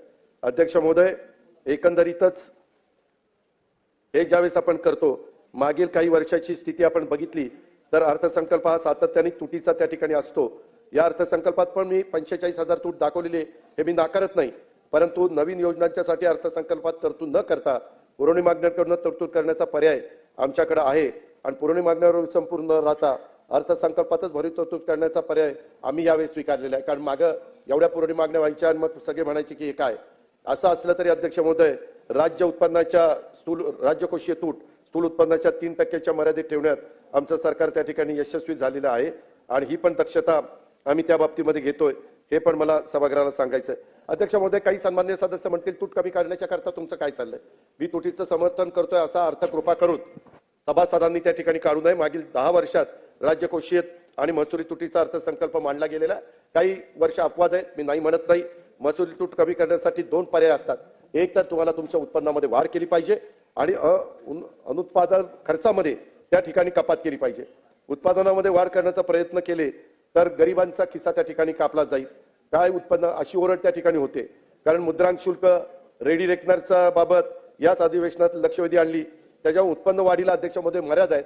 आम्हाला जनतेला जास्त त्रास न देता आमचं उत्पन्न कसं वाढेल, काही ठिकाणी लिकेजेस असतील ते लिकेजेस कसे कमी होतील आणि कर चुकवेगिरी करतात त्यांना सगळ्यांना कराच्या प्रक्रियेमध्ये कसं आणता येईल. या राज्यात सर्व क्षेत्रात विकासाची कामं आहेत. महाकाय प्रकल्प त्या ठिकाणी आपण करतोय. विकास चक्राला गती देण्यात मोठ्या प्रमाणावर गुंतवणूक अध्यक्ष महोदय त्या ठिकाणी करावी लागते. राज्याच्या चांगल्या भविष्यासाठी नॉर्म्स मर्यादित राहून या आव्हानांचा सरकार यशस्वीपणे त्या ठिकाणी सामना करते. तेवढी ताकद आपल्या राज्य सरकारच्या अर्थव्यवस्थेमध्ये आहे. आणि हे मी सभागृहाला पण सभागृहाच्या माध्यमातून राज्याच्या जनतेला सांगू इच्छितो. अर्थव्यवस्थेचं आकारमान वाढल्यानंतर कर उत्पन्न वाढून राज्याची अर्थव्यवस्था आपली मजबूत होईल. त्याच्यामध्ये राज्याची अर्थव्यवस्था चिंताजनक आहे असा कुठेही चुकीचा संदेश जाऊ नये याची काळजी आपण सगळ्यांनी घेतली पाहिजे. खर्चावर देखील अध्यक्ष महोदय आम्ही नियंत्रण त्या ठिकाणी ठेवतोय. काही कठोर उपाययोजना आम्ही करतोय. त्यातून तूट कमी करण्याचा आमचा कटाक्षाने प्रयत्न आहे. कर चुकवेगिरीला आम्ही आळा घालतोय, त्याच्याकरता पावलं उचलतोय. अध्यक्ष महोदय, पूर्वी कर चुकवेगिरी केली तर त्याला अटक करण्याची तरतूद नव्हती. आता अटक करण्याची तरतूद आली. त्याने कर जर चुकवला तर, आणि अटकेची तरतूद झाल्यामुळे त्याचा सकारात्मक परिणाम हा कर भरण्यावर आता लोकांचा दिसू लागलेला आहे. मुद्रांक व नोंदणी फी, राज्य उत्पादन शुल्क, राज्य वस्तू सेवा कर याच्यात साधारण आम्ही टार्गेट ठेवलेले आहे की 15 ते 20 हजार कोटी रुपयाची वाढ कशी आपल्याला करता येतील. आणि सुदैवाने माझ्याकडे राज्य उत्पादक शुल्क पण विभाग आहे आणि जीएसटी पण आहे. त्याच्यामुळे मी तर याच्यामध्ये अतिशय काटेकोरपणे काम करणारे अध्यक्ष महोदय. आणि यापेक्षा जास्त कशी वाढ करता येईल आणि तूट कशी कमी करता येईल अशा प्रकारचा आमचा सगळ्यांचा प्रयत्न राहणार आहे, सरकारचा प्रयत्न राहणार आहे. अध्यक्ष महोदय, कर्जाचा आकडा मोठ्या प्रमाणावर वाढलेला अशा प्रकारचा मुद्दा सातत्याने एकदम आता कोणी सांगितलं 9,32,000 कोटी. खरंय की मागच्या तुलनेमध्ये 9 लाखाचा आकडा मोठा वाटतो, परंतु मागं आपलं स्थूल उत्पन्न 8,000 लाख कोटी होतं तेव्हा आपल्यावर कर्ज 1,81,000 कोटी रुपये होतं. आणि आता 49,40,000 कोटी आपलं स्थूल उत्पन्न झाल्यावर त्या प्रमाणामध्ये आपलं कर्ज वाढलंय आणि ते 20% आतमध्ये अध्यक्ष महोदय आहे. देशाच्या सर्व राज्यांचं कर्जाचं सरासरी प्रमाण त्यांच्या स्थूल उत्पन्नाच्या 28% पर्यंत आहे, परंतु आपण साधारण 17%, 18%, 18.5% ठेवण्याचा प्रयत्न अध्यक्ष महोदय त्या ठिकाणी केलेला आहे. ही पण बाब मी या निमित्तानं लक्षात आणून देतो. आणि देशातील 3 राज्य गुजरात, महाराष्ट्र यांचं कर्जाचं प्रमाण हे 20%च्या आतमध्ये. राज्याची आर्थिक परिस्थिती बाबत निराधार आरोप करून राज्याची आर्थिक परिस्थिती खालवल्याचं कृपा करून खोटं चित्र रंगवण्याचा प्रयत्न विरोधी सन्माननीय सदस्यांनी करू नये. त्याचा येणाऱ्या गुंतवणुकीवर थोडाफार नकळत परिणाम होतो. तो परिणाम आपल्या राज्यावर होऊ देण्याचं काम करू नये असं माझी त्यांना सगळ्यांना त्या ठिकाणी विनंती आहे. आणि अध्यक्ष महोदय, मी या निमित्तानं एकच सांगतो की जयंतराव ज्यावेळेस अर्थमंत्री होते त्यावेळेस राज्याचं स्थूल उत्पन्न 8.5 लाख कोटी होतं आणि कर्ज होतं 1,81,000 कोटी. आता ते उत्पन्न 832, 845, 848 6 पटीनं त्या ठिकाणी वाढलंय. 6 पटीनं म्हणजे ते झालं 49,39,000 कोटी. म्हणजे जयंतराव हे समजा 18,95, 18,88 म्हणजे 10,80,000 कोटी कर्ज काढलं पाहिजे. तिथं आम्ही फक्त 9 लाख कोटी काढले. म्हणजे तुमच्यापेक्षाही चांगलं आहे. हो का? नाही ते देतो, तुम्हालाही देतो, हेही देतो, बाकीचंही बोलतो. नाही हे क्लिअर आहे मला. राज्यात तुम्ही अमित देशमुख साहेब, कदम साहेब, तुम्ही 2 फार हुशार माणसं ह्या सभागृहात, काँग्रेस पक्षाचे सन्मानित सदस्य. आणि अध्यक्ष महोदय, नाही ऐकतोय, भारतीय विद्यापीठाचं सगळं करून ठेवलं पतंगरावनी, त्याच्यावर तू नुसतं ऐकतोय. तू काय केलंय? तू फक्त ते टिकाव म्हणजे झालं, आणि टिकवण्याकरता जयंतरावचा सल्ला घे कुठं काही कमी झालं तर. ते वाढवलेलं अजून मला दाखवलं नाही. या सभागृहाच्या माध्यमातून मी राज्याला सांगू इच्छितो, अध्यक्ष महोदय, ज्याला कोणाला पुढे जायचंय त्यांना काही प्रमाणामध्ये कर्ज काढण्याचं धाडस दाखवावंच लागतं. शिल्कीमध्ये पूर्वीच्या काळामध्ये काही जण धंदा करत होते. आताच्या काळामध्ये कुठलेही राज्य घ्या, कुठलेही देश घ्या, हे त्या प्रमाणात जर कमी व्याजाने तुम्ही 1%, 2%, 3% व्याजाने तुम्हाला कर्ज जर मिळालं आणि त्याच्यातनं तुम्ही प्रकल्प उभा केला आणि तो प्रकल्प समजा आज झाला 1 लाख कोटीचा आणि 5 वर्षांनी तुमच्याकडे पैसे येणार होते. 5 वर्षांनी तो प्रकल्प जातो 2 लाख कोटीवर. मग आता 1 लाख कोटी रुपये, आता अटल सेतू पंतप्रधानांनीच भूमिपूजन केलं, पंतप्रधानांनीच उद्घाटन केलं. आज हा प्रकल्प इथून पुढे करायचं म्हटलं तर किती लाख कोटी गेला असतं. अध्यक्ष महोदय, केवळ समृद्धी महामार्ग आज झाला. काही लोकांनी त्यावेळेस विरोध केला होता, आम्ही पण त्या विरोधामध्ये होतो. आम्हाला शेतकरी म्हणायचे नाही आपल्याला विरोध करायचा आहे. मी जयंतराव आम्ही सगळेजण संभाजीनगरला त्या सभागृहात होतो. हे काही 7-12 वगैरे आणले होते. जेव्हा या महाराजांनी, देवेंद्र फडणवीस साहेबांनी 4 पटीचं 5 पट केलं, सगळे आमच्याकडनं निघून तिकडे गेले, पैसे घेऊन मोकळे झाले. तसंच शक्तीपीठाचं होणार आहे. विरोध करू नका. विकास करायचा म्हटलं तर हवेमध्ये विमानतळ होत नाही. विकास करायचं म्हटलं तर हवेतनं रस्ते होत नाहीत. विकास करायचं म्हटलं तर हवेत शहरं होत नाहीत. हे आपल्याला जमिनीवरच करावं लागतं, फार तर काही बाबतीत पाण्यावर करावं लागतं, ज्याचा उल्लेख मी आता केला. त्याच्यामुळं आपण जरी विरोधी पक्षात असलो तरी विरोधाला विरोध करण्याची भूमिका सोडून द्या. विकास बाबतीमध्ये हातात हात घालून पुढे चला. त्या ठिकाणी कुठं आमचं चुकत असेल तर आम्हाला दाखवा, आम्ही चूक दुरुस्त करू. मी नेहमी सांगतो, अध्यक्ष महोदय, जो काम करतो ना तो चुकतो, जो कामच करत नाही तो चुकल कसा? साला कामच करत नाही कसं चुकल कसा? आता कामच केलं नाही तर चुकायचा प्रश्न आलाच नाही ना. म्हणजे मी कुणाचं बोललो नाही, मी सांगतो, इन जनरल सांगतो. अध्यक्ष महोदय, एकंदरीतच मला सगळ्यांना सांगायचं, आता एक फॅमिली असती, ते घर घ्यायला देखील फ्लॅट विकत घेतात आणि कर्ज काढून घर करतात, कर्ज काढून कार विकत घेतात, परंतु त्यांच्या असणाऱ्या उत्पन्नातनं दरवर्षी त्यांचं रिपेमेंट करत असतात. त्यांनी जर ठरवलं नवीन फॅमिलीनं की बाबा मी आता नोकरी लागली, ज्यावेळेस माझी गाडीची पूर्ण किंमत एक 20 लाखाची आहे ती साठल्यावर आणि एक माझं घर 80 लाखाचं आहे ते साठल्यावर मी ती फार म्हातारा होईल. 1 कोटी साठायला आणि त्याची किंमत ते 1 लाखाची किंमत होईल जवळपास 5 वर्षामध्ये. अध्यक्ष महोदय, किंमत दुप्पट होती. गणित आहे, 5 वर्षात दुप्पट होती, 10 वर्षात चौपट होती. त्याच्यामुळं असं काही घाबरून जाण्याचं कारण नाही. कुठं काही चुकत असेल तर आपल्या सुपीक कल्पना काही असेल तर ती सांगा, ती आत्मसात त्या ठिकाणी करू. सुपीक डोक्यातनं तयार झालेली कल्पना. आणि आणखी काय सातारा झाल्यावरती सरकारने पायाभूत सुविधांच्या निर्मितीला प्राधान्य दिलेलं आहे. त्याच्यातनं आमचा रोजगार निर्मिती करण्याचा प्रयत्न आहे, उत्पादनामध्ये वाढ करण्याचा प्रयत्न आहे, ह्याच्यातून अर्थव्यवस्थेला अध्यक्ष महोदय त्या ठिकाणी चालना देण्याचा प्रयत्न आहे. हे पण मी सभागृहाला या निमित्तानं सांगू इच्छितो. आणि मी हे पण सांगतो, सर्व नियमांचं मर्यादेचं पालन करून महाराष्ट्राचे सर्व जनतेने आम्ही खात्री बाळगावी.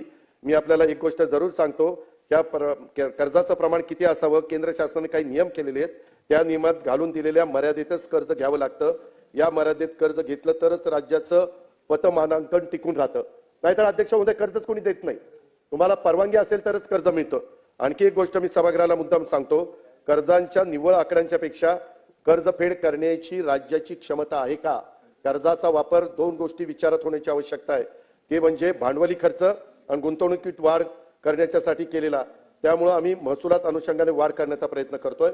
सातत्याने मुख्यमंत्र्यांना आमचा हाच प्रयत्न असतो, काढलेलं कर्ज हे भांडवली खर्चामध्ये कसं आपल्याला करता येईल.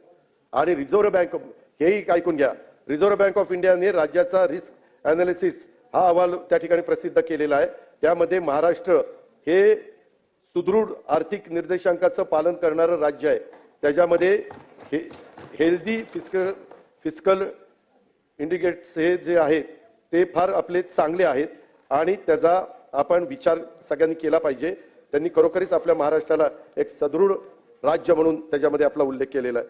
अध्यक्ष महोदय, व्याजाचं प्रदान देखील करत असताना आपण त्याच्यामध्ये मागील काही वर्षात आपण मेट्रो आणि इतर महत्वाचे रस्ते प्रकल्प ह्याच्यामध्ये मोठी गुंतवणूक केली. त्याच्यामुळे आपल्या स्थूल उत्पन्नामध्ये वाढ होण्याच्या मदत झालेली. 49 लाख कोटी कशामुळे झाले हे बघितलं तर एकूण कर्जातील वाढ म्हणजे राज्य कर्जाच्या खाईत गेल्या असं म्हणणं अतिशय चुकीचं आहे.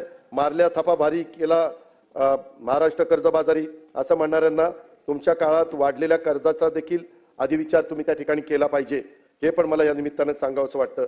अध्यक्ष महोदय, मी आपल्याला सगळ्यांना एक गोष्ट सांगेन, मागील 15 वर्षात व्याज प्रदानाची महसुलीची जमीनची टक्केवारी जर काढली तर जयंतराव, तुम्ही अर्थमंत्री होता म्हणून तुमचं नाव घेतोय, महसुली जमा 1,21,286 कोटी रुपये होती आपल्या सुरुवातीच्या काळात आणि व्याज प्रदान आपण करत होतो 17,500 रुपये. आता आपलं उत्पन्न महसुली जमा झाले 5,60,964 कोटी आणि व्याज प्रदान करतोय आपण 64,000. त्या पहिल्या वर्षात तुमच्या काळात 14.43 व्याज प्रदान महसुलीच्या जमीनची टक्केवारी होती परत करायची 14%. आता आमच्या काळामध्ये 25-26 ती आली आहे 11.5%. म्हणजे तिथं देखील म्हणजे आपलं महसुली जमा पण आपली त्या मानाने चांगली वाढलेली आहे 5,60,964 कोटीची. तिथं पण कुठली तशी अडचण नाहीये. अध्यक्ष महोदय, राज्यांना अर्थव्यवस्थेला गती मिळावी म्हणून केंद्र सरकार पण राज्याला मदत करते. हे मला सभागृहाला सांगायचंय. केंद्र सरकारने 2021 पासून भांडवली खर्चासाठी विशेष सहाय्य योजना त्या ठिकाणी सुरू केलेली आहे. अध्यक्ष महोदय, योजना काय?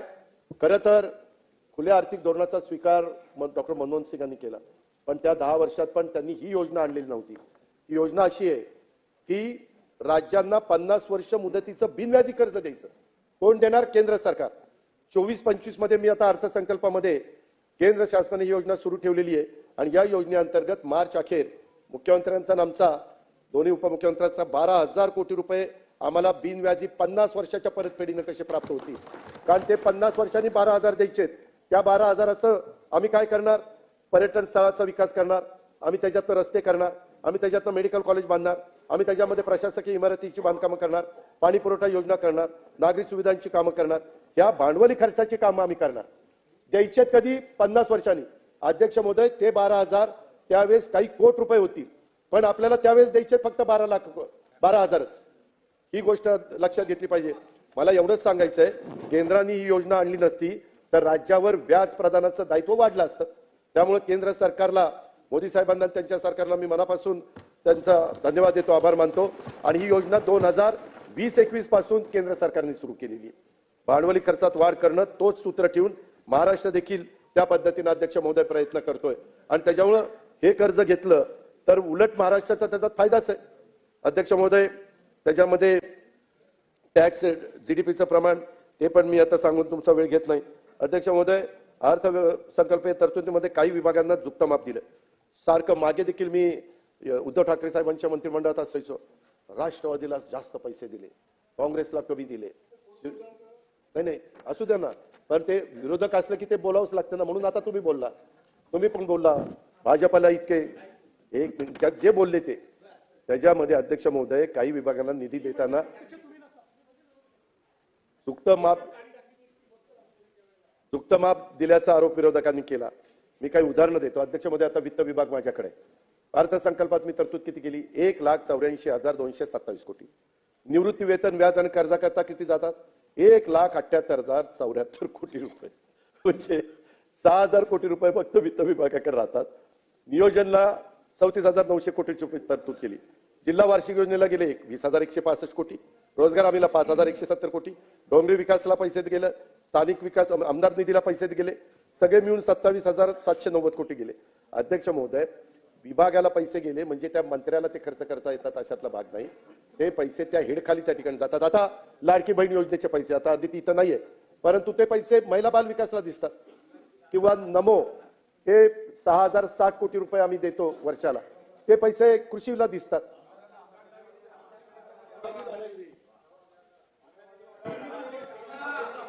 आता या आमदार निधीचं कुठं आलं?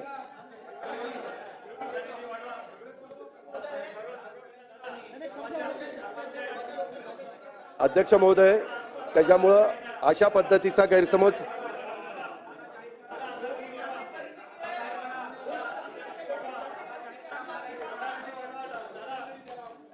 अध्यक्ष महोदय, जयंतराव, सन्माननीय सदस्य, तुम्ही सिडको आणि म्हाडाला शासनाकडून हमी देण्यात आली का?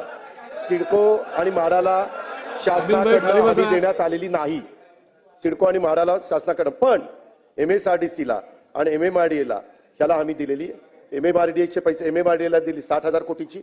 अर्थात ते पैसे त्यांच्यातच ते उभे करतात आणि त्याच्यातून त्याची परतफेड होते. परंतु सध्या त्यांना ताबडतोब पैशाची गरज होते. प्रकल्प हातामध्ये होते.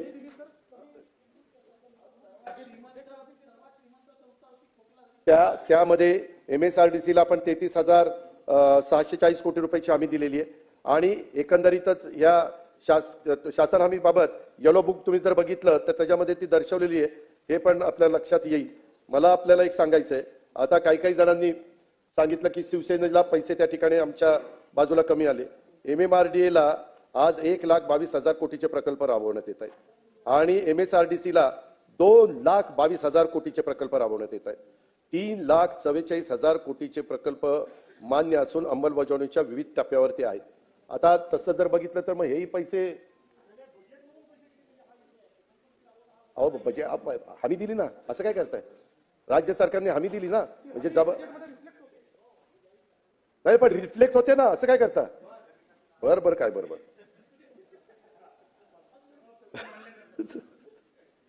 अध्यक्ष महोदय, एकंदरीतच अनुशेषाच्या संदर्भामध्ये देखील आम्ही जरी आता बंधन नसलं तरी साधारण जो रेशो आहे तो ठेवून मराठवाडा विदर्भ याला कुठलं कमी काही पडणार नाही. मराठवाडा वॉटर ग्रीड असेल, नदी जोड असेल, शक्तीपीठ महामार्ग असेल, या सगळ्यातनं अशा पद्धतीनं आपण या भागाला मदत करण्याचा प्रयत्न त्या ठिकाणी करत असतो अध्यक्ष महोदय. त्याच्या संदर्भामध्ये एकंदरीतच मला सभागृहाला हे पण सांगायचंय की उद्योग क्षेत्रामध्ये देखील आता भास्करराव, सन्माननीय सदस्य भास्करराव आणि सन्माननीय सदस्य जयंतरावांनी काढलेलं होतं की बाबा आपला उद्योग क्षेत्राचा वृद्धी दर कमी झालाय. तसं झालं नाही. आपल्या इथं ह्याच्या उद्योग क्षेत्राच्या वृद्धी दरात देखील पुढील काळात वाढ झालेली त्या ठिकाणी दिसते. आपला 20-21ला -4 नाही आहे, परंतु आपण पुढे ते कसं चाललेलं आहे ते मला सांगायचंय.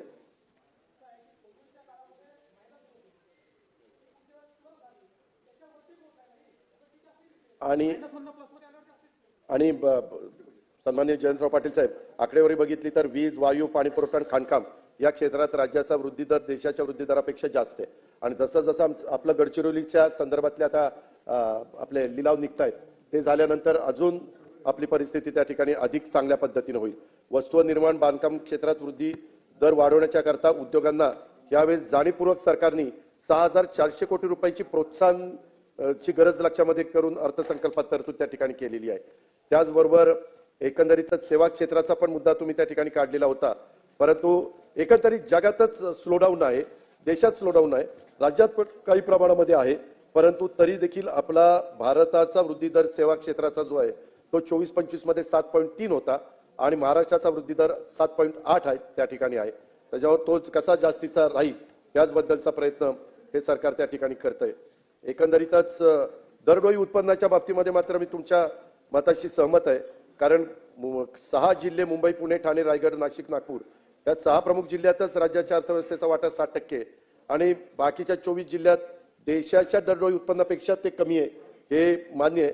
परंतु ते पूर्ववत आणण्याच्या करता आम्ही दरडोई उत्पन्नात वाढ करण्याच्या करता कृषी क्षेत्राला स्मार्ट, नंतर पोखरात 2.0, पाणी पुरवठ्याकरता विविध नदी जोड प्रकल्प, दळणवळणासाठी शक्तीपीठ महामार्ग, समृद्धी महामार्ग, गडचिरोलीला स्टील हब, विमानतळ विकास, जेटी विकास असे कार्यक्रम त्या ठिकाणी राबवले. आणि यंदा डीपीसीला पण 20,165 कोटीची तरतूद केली. 2,000 कोटीनं डीपीडीसीचा गेल्या वर्षीच्या तुलनेत वाढवलेला आहे.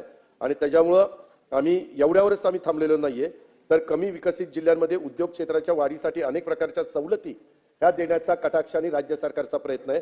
आर्थिक सल्लागार समितीने देखील शिफारसी केल्या आहेत. त्याची अंमलबजावणीचं काम आम्ही आता मित्रा म्हणून एक संस्था काढलेली आहे. जागतिक बँकेच्या सहाय्याने राबवण्यात येणाऱ्या महास्ट्राईड प्रकल्पाद्वारे देखील या जिल्ह्यांना अधिकचं कसं मागं होती, आता त्याच्यामध्ये थोडंसं काही लोक बदलले. त्याच्यात स्थूल उत्पन्नाचा जिल्ह्याचा वाटा मी त्या ठिकाणी सांगितलं.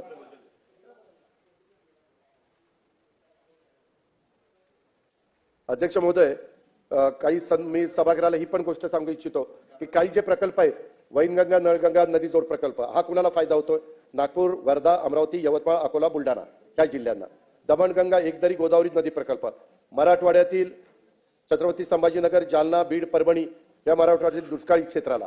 दमणगंगा, वैतरणा, गोदावरी नदी जोड प्रकल्प नाशिक जिल्ह्यातला सिन्नर तालुका, पालघर जिल्ह्यातला मोखाडा, मराठवाड्यातलं जायकवाडी धरण क्षेत्र या भागाला त्याचा फायदा होतो. म्हणजे हे प्रकल्प हजारो कोटी रुपयाचे आपण ज्यावेळेस घेतो त्यावेळेस खरोखरीच ज्या भागाला मदतीची गरज होती तिथंच प्राधान्याने हे प्रकल्पाला आम्ही गती द्यायचा प्रयत्न करतोय. नार पार गिरणा नदी जोड प्रकल्प नाशिक जिल्ह्यातील कळवण, देवळा, मालेगाव आणि जळगाव जिल्हा.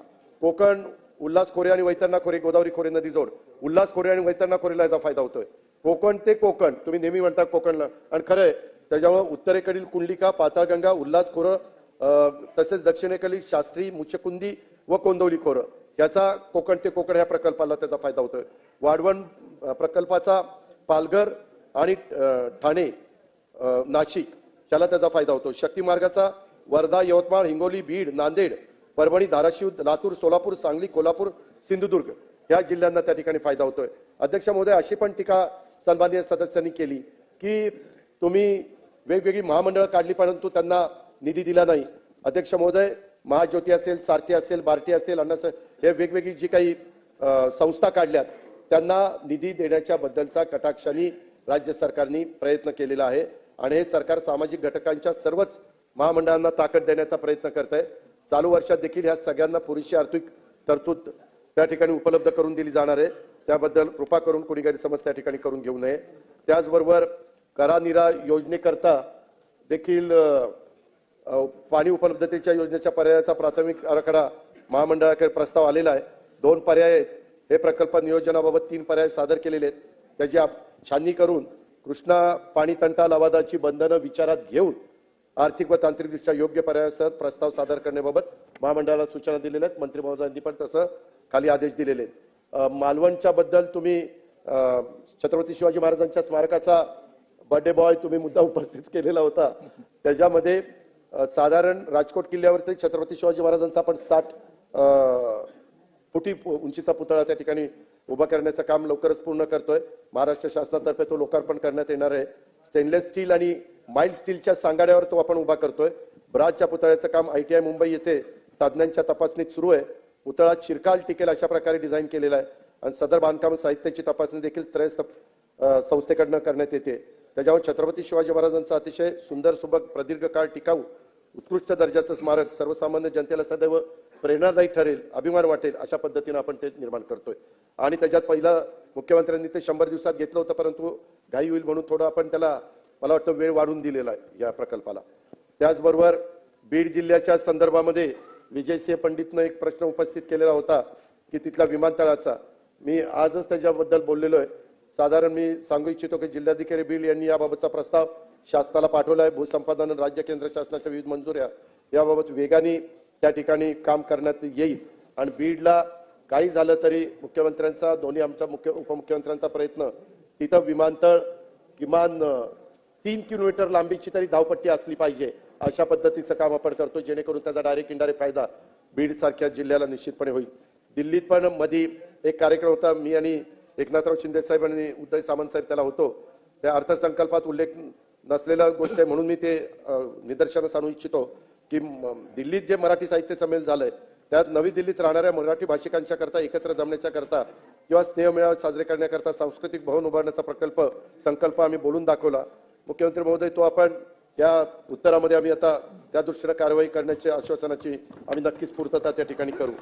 तसंच क्रांतीवीर नानासाहेब पाटलांचं स्मारक भारतीय स्वातंत्र्य लढ्यातील महत्वाचे क्रांतिकारक स्वातंत्र्य सेनानी प्रति सरकार स्थापन करणारे क्रांतीवीर नानासाहेब पाटील यांच्या जयंतीचे क्रांतीवीर चुकून मी म्हटलं क्रांतिसिंह हे शतकोत्तर रौप्य महोत्सवी वर्ष आहे. स्वातंत्र्यपूर्व काळात ब्रिटिशांना त्यांनी लढा दिला. स्वातंत्र्य काळात संयुक्त महाराष्ट्र चळवळीत त्यांनी भाग घेतला. बीडमधून लोकसभेवर ते निवडून गेले. अशा या क्रांतिकारी व्यक्तिमत्वाच्या स्वातंत्र्य सेनानींचे त्यांच्या कर्तृत्वाला साजेचं स्मारक बहे तालुका वाळवा जिल्हा सांगली या ठिकाणी उभारण्यात येईल. हे पण मी या ठिकाणी जाहीर त्या ठिकाणी करतो. अध्यक्ष महोदय बहे स्मारक बहे तालुका वाळवा त्याच्यामध्ये बहे त्याच्या संदर्भात चर्चा करून तिथल्या लोकांची मागणी आहे जे काही चर्चा करून कुठं पुढं. अध्यक्ष महोदय बीडला आता विमानतळ करतो.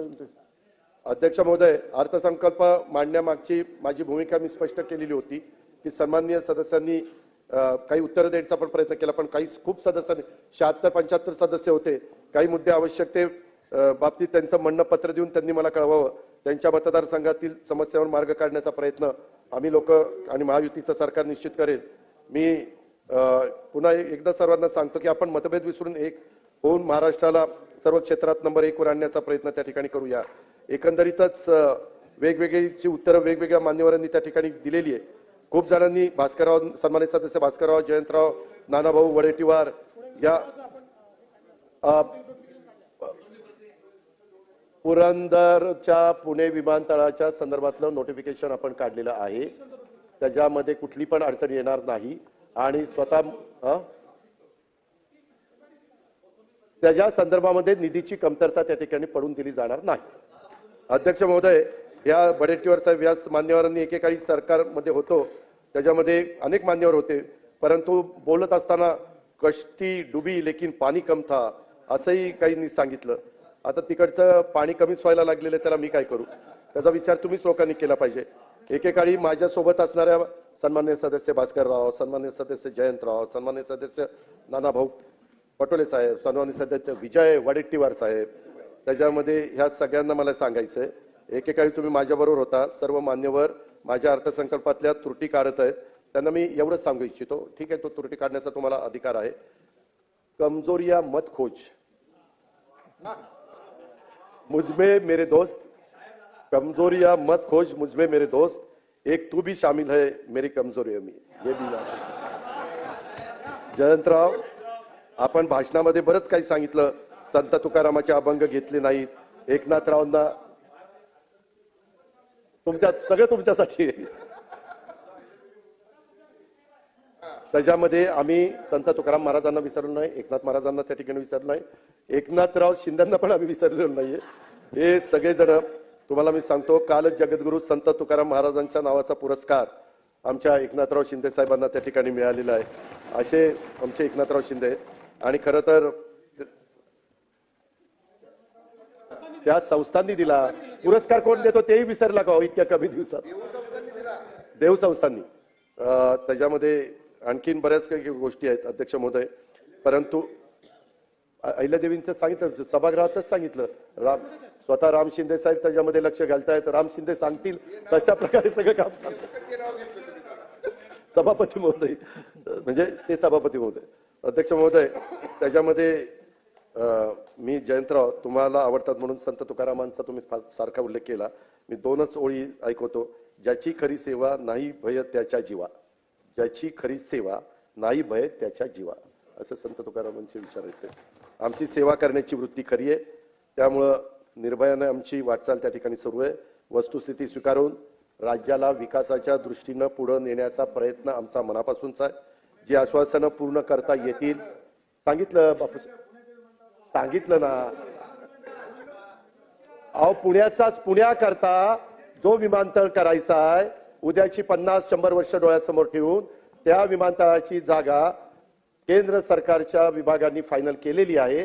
तिथं विमानतळ जेवढा जलद गतीनं पूर्ण करता येईल तो करण्याचा महायुतीचे सरकारचे मुख्यमंत्री आणि दोन्ही उपमुख्यमंत्री त्यांच्या मंत्रिमंडळाचा मानस आहे. ओके. त्याच्यामध्ये अध्यक्ष महोदय, एकंदरीतच योजना वगैरे बंद करणार वगैरे असं काही आम्ही त्या ठिकाणी होऊन देणार नाही.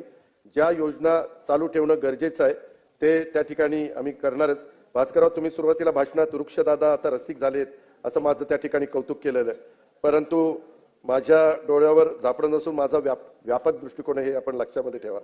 त्याच्यामध्ये स्वच्छ कोकण, कोकणचा अर्थसंकल्प एकंदरीत मांडण्याच्या करता ह्या सगळ्या ज्या काही गोष्टी आहेत ह्या सगळ्याचा आम्ही साकल्याने विचार करतोय. त्याबद्दल आपण काही काळजी करू नका. कोकणला जेवढं देता येईल तेवढं देण्याचा आम्ही मनापासूनचा प्रयत्न त्या ठिकाणी करू, कारण कोकणनी आम्हाला भरभरून दिलेलं आहे. मला वाटतं सन्मान्य सदस्य भास्करराव सोडले तर सर्व सन्मान्य सदस्य महायुतीचेच त्या भागातून निवडून आलेले सगळे. तर त्याच्यामुळं आम्ही म्हणजे निवडून आले म्हणून नाही, राज्याला मी नेहमीच सांगतो की कोकणला इतर भागाला मिळतं तसं कोकणला दिलं जात नाही. इतर भागाला सोयाबीनला मिळतं, कापसाला मिळतं, अनेक गोष्टीला त्या ठिकाणी मिळतं. त्याच्यामुळे आपण अनेक सन्माननीय सदस्यांनी ह्याच्यामध्ये जे काही सांगितलेलं आहे त्याच्यामध्ये एवढंच मी सांगेन, राज्याच्या विकासासाठी पाठीशी असल्यानं तुम्ही सगळेजण एक आम्हाला नवीन ऊर्जा मिळते. अथक प्रयत्नांनी आपण सर्वांचं सहकार्य घेऊन महाराष्ट्राला विकासाच्या शिखरावर त्या ठिकाणी नेण्याचा आमचा सगळ्यांचा निश्चितपणे प्रयत्न आहे आणि नक्कीच तो पूर्तीस जाईल याबद्दल मला अजिबात शंका नाहीये. त्याच्या संदर्भामध्ये तमन्ना सच है तो रास्ते निकल आते हैं, तमन्ना सच है तो रास्ते निकल आते हैं, तमन्ना झूठ है तो बहाने निकल आते हैं, तमन्ना झूठ है तो बहाने निकल आते. आमची तमन्ना म्हणजे इच्छा खरी आहे, त्यामुळं यातून आम्ही नक्कीच मार्ग काढू त्या आणि विकास चक्राला गती त्या ठिकाणी देऊ. आम्ही यशस्वी होऊ, त्यामध्ये कुठल्याही प्रकारची अडचण येऊन देणार नाही हे मी सभागृहाला या चर्चेच्या उत्तराच्या निमित्तानं सांगू इच्छितो. आणि कुठल्याही परिस्थितीमध्ये ज्या अपेक्षेने महाराष्ट्रातल्या जनतेने महायुतीच्या सरकारला प्रचंड बहुमताने निवडून दिलेले आहे त्या विश्वासाला अध्यक्ष महोदय आम्ही कदापि तडा जाऊन देणार नाही. त्यांना कुठेही आम्ही अंतर त्यांच्यात आणि आमच्यात पडू देणार नाही. वाटेल ती किंमत मोजावी लागली तरी चालेल, परंतु आम्ही त्यांच्यातलं आणि आमच्यातलं अंतर हे अतिशय कमी जे निवडणुकीच्या काळात होतं तेच प्रत्येक निवडणुकीच्या काळात राहील अशा प्रकारचा प्रयत्न आमचा राहील. धन्यवाद. जय हिंद, जय महाराष्ट्र. आता अर्थसंकल्पावरील चर्चा समाप्त झाली आहे. सर्वसाधारण चर्चे भास्करराव, याच्यात राईट टू रिप्लाय नाही, सर्वसाधारण चर्चा आहे. माननीय उपमुख्यमंत्री तथा याच्यामध्ये राईट टू रिप्लाय नाही, ही सर्वसाधारण चर्चा आहे. अध्यक्ष महोदय, मी आपल्या नियम अनुमतीने 57 अन्वये अर्थसंकल्पातील अनुदानासाठीच्या मागण्यावर चर्चा व मतदानाच्या संदर्भात विधानसभा नियमातील प्रस्ताव असा आहे की अर्थसंकल्पातील नियम 251 मधील 10 दिवसांच्या कालावधीची तरतूद ही महाराष्ट्र विधानसभा नियमातील नियम 57 स्थगित करण्यात यावी असा प्रस्ताव मांडतो. प्रस्ताव असा आहे की अर्थसंकल्पातील अनुदानासाठीच्या मागण्यांवर चर्चा व मतदानाच्या संदर्भात विधानसभा नियमातील नियम 201 मधील 10 दिवसाच्या कालावधीबाबतची जी तरतूद आहे ती महाराष्ट्र विधानसभा नियमातील नियम 57 अन्वये स्थगित करण्यात यावी. प्रश्न असा आहे की अर्थसंकल्पातील अनुदानासाठीच्या मागण्यावर चर्चा व मतदानाच्या संदर्भात विधानसभा नियमातील नियम 251 मधील 10 दिवसाच्या कालावधीबाबतची जी तरतूद आहे ती महाराष्ट्र विधानसभा नियमातील नियम 57 अन्वये स्थगित करण्यास सभागृहाची अनुमती आहे काय? अनुकूल असतील त्यांनी होय म्हणावे, प्रतिकूल असतील त्यांनी नाही म्हणावे. होयचे बहुमत आहे, होयचे बहुमत आहे. प्रस्ताव संमत झाला.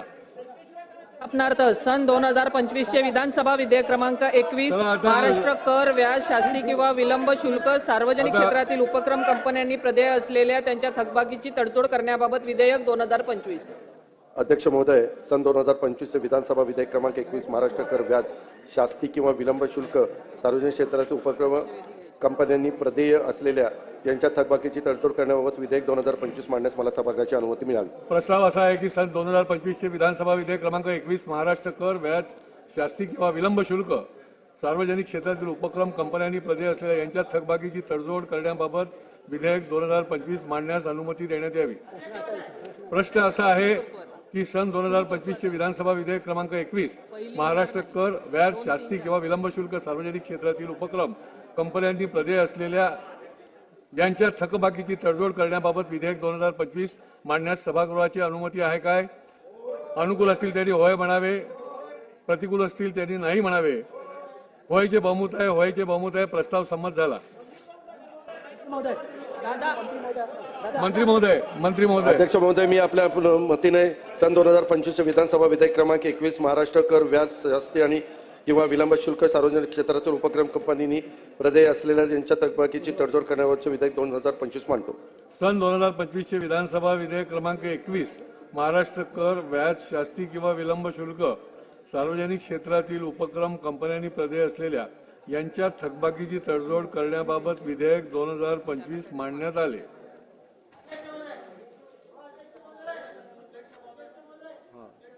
काय रणजित? अध्यक्ष महोदय, 2 दिवस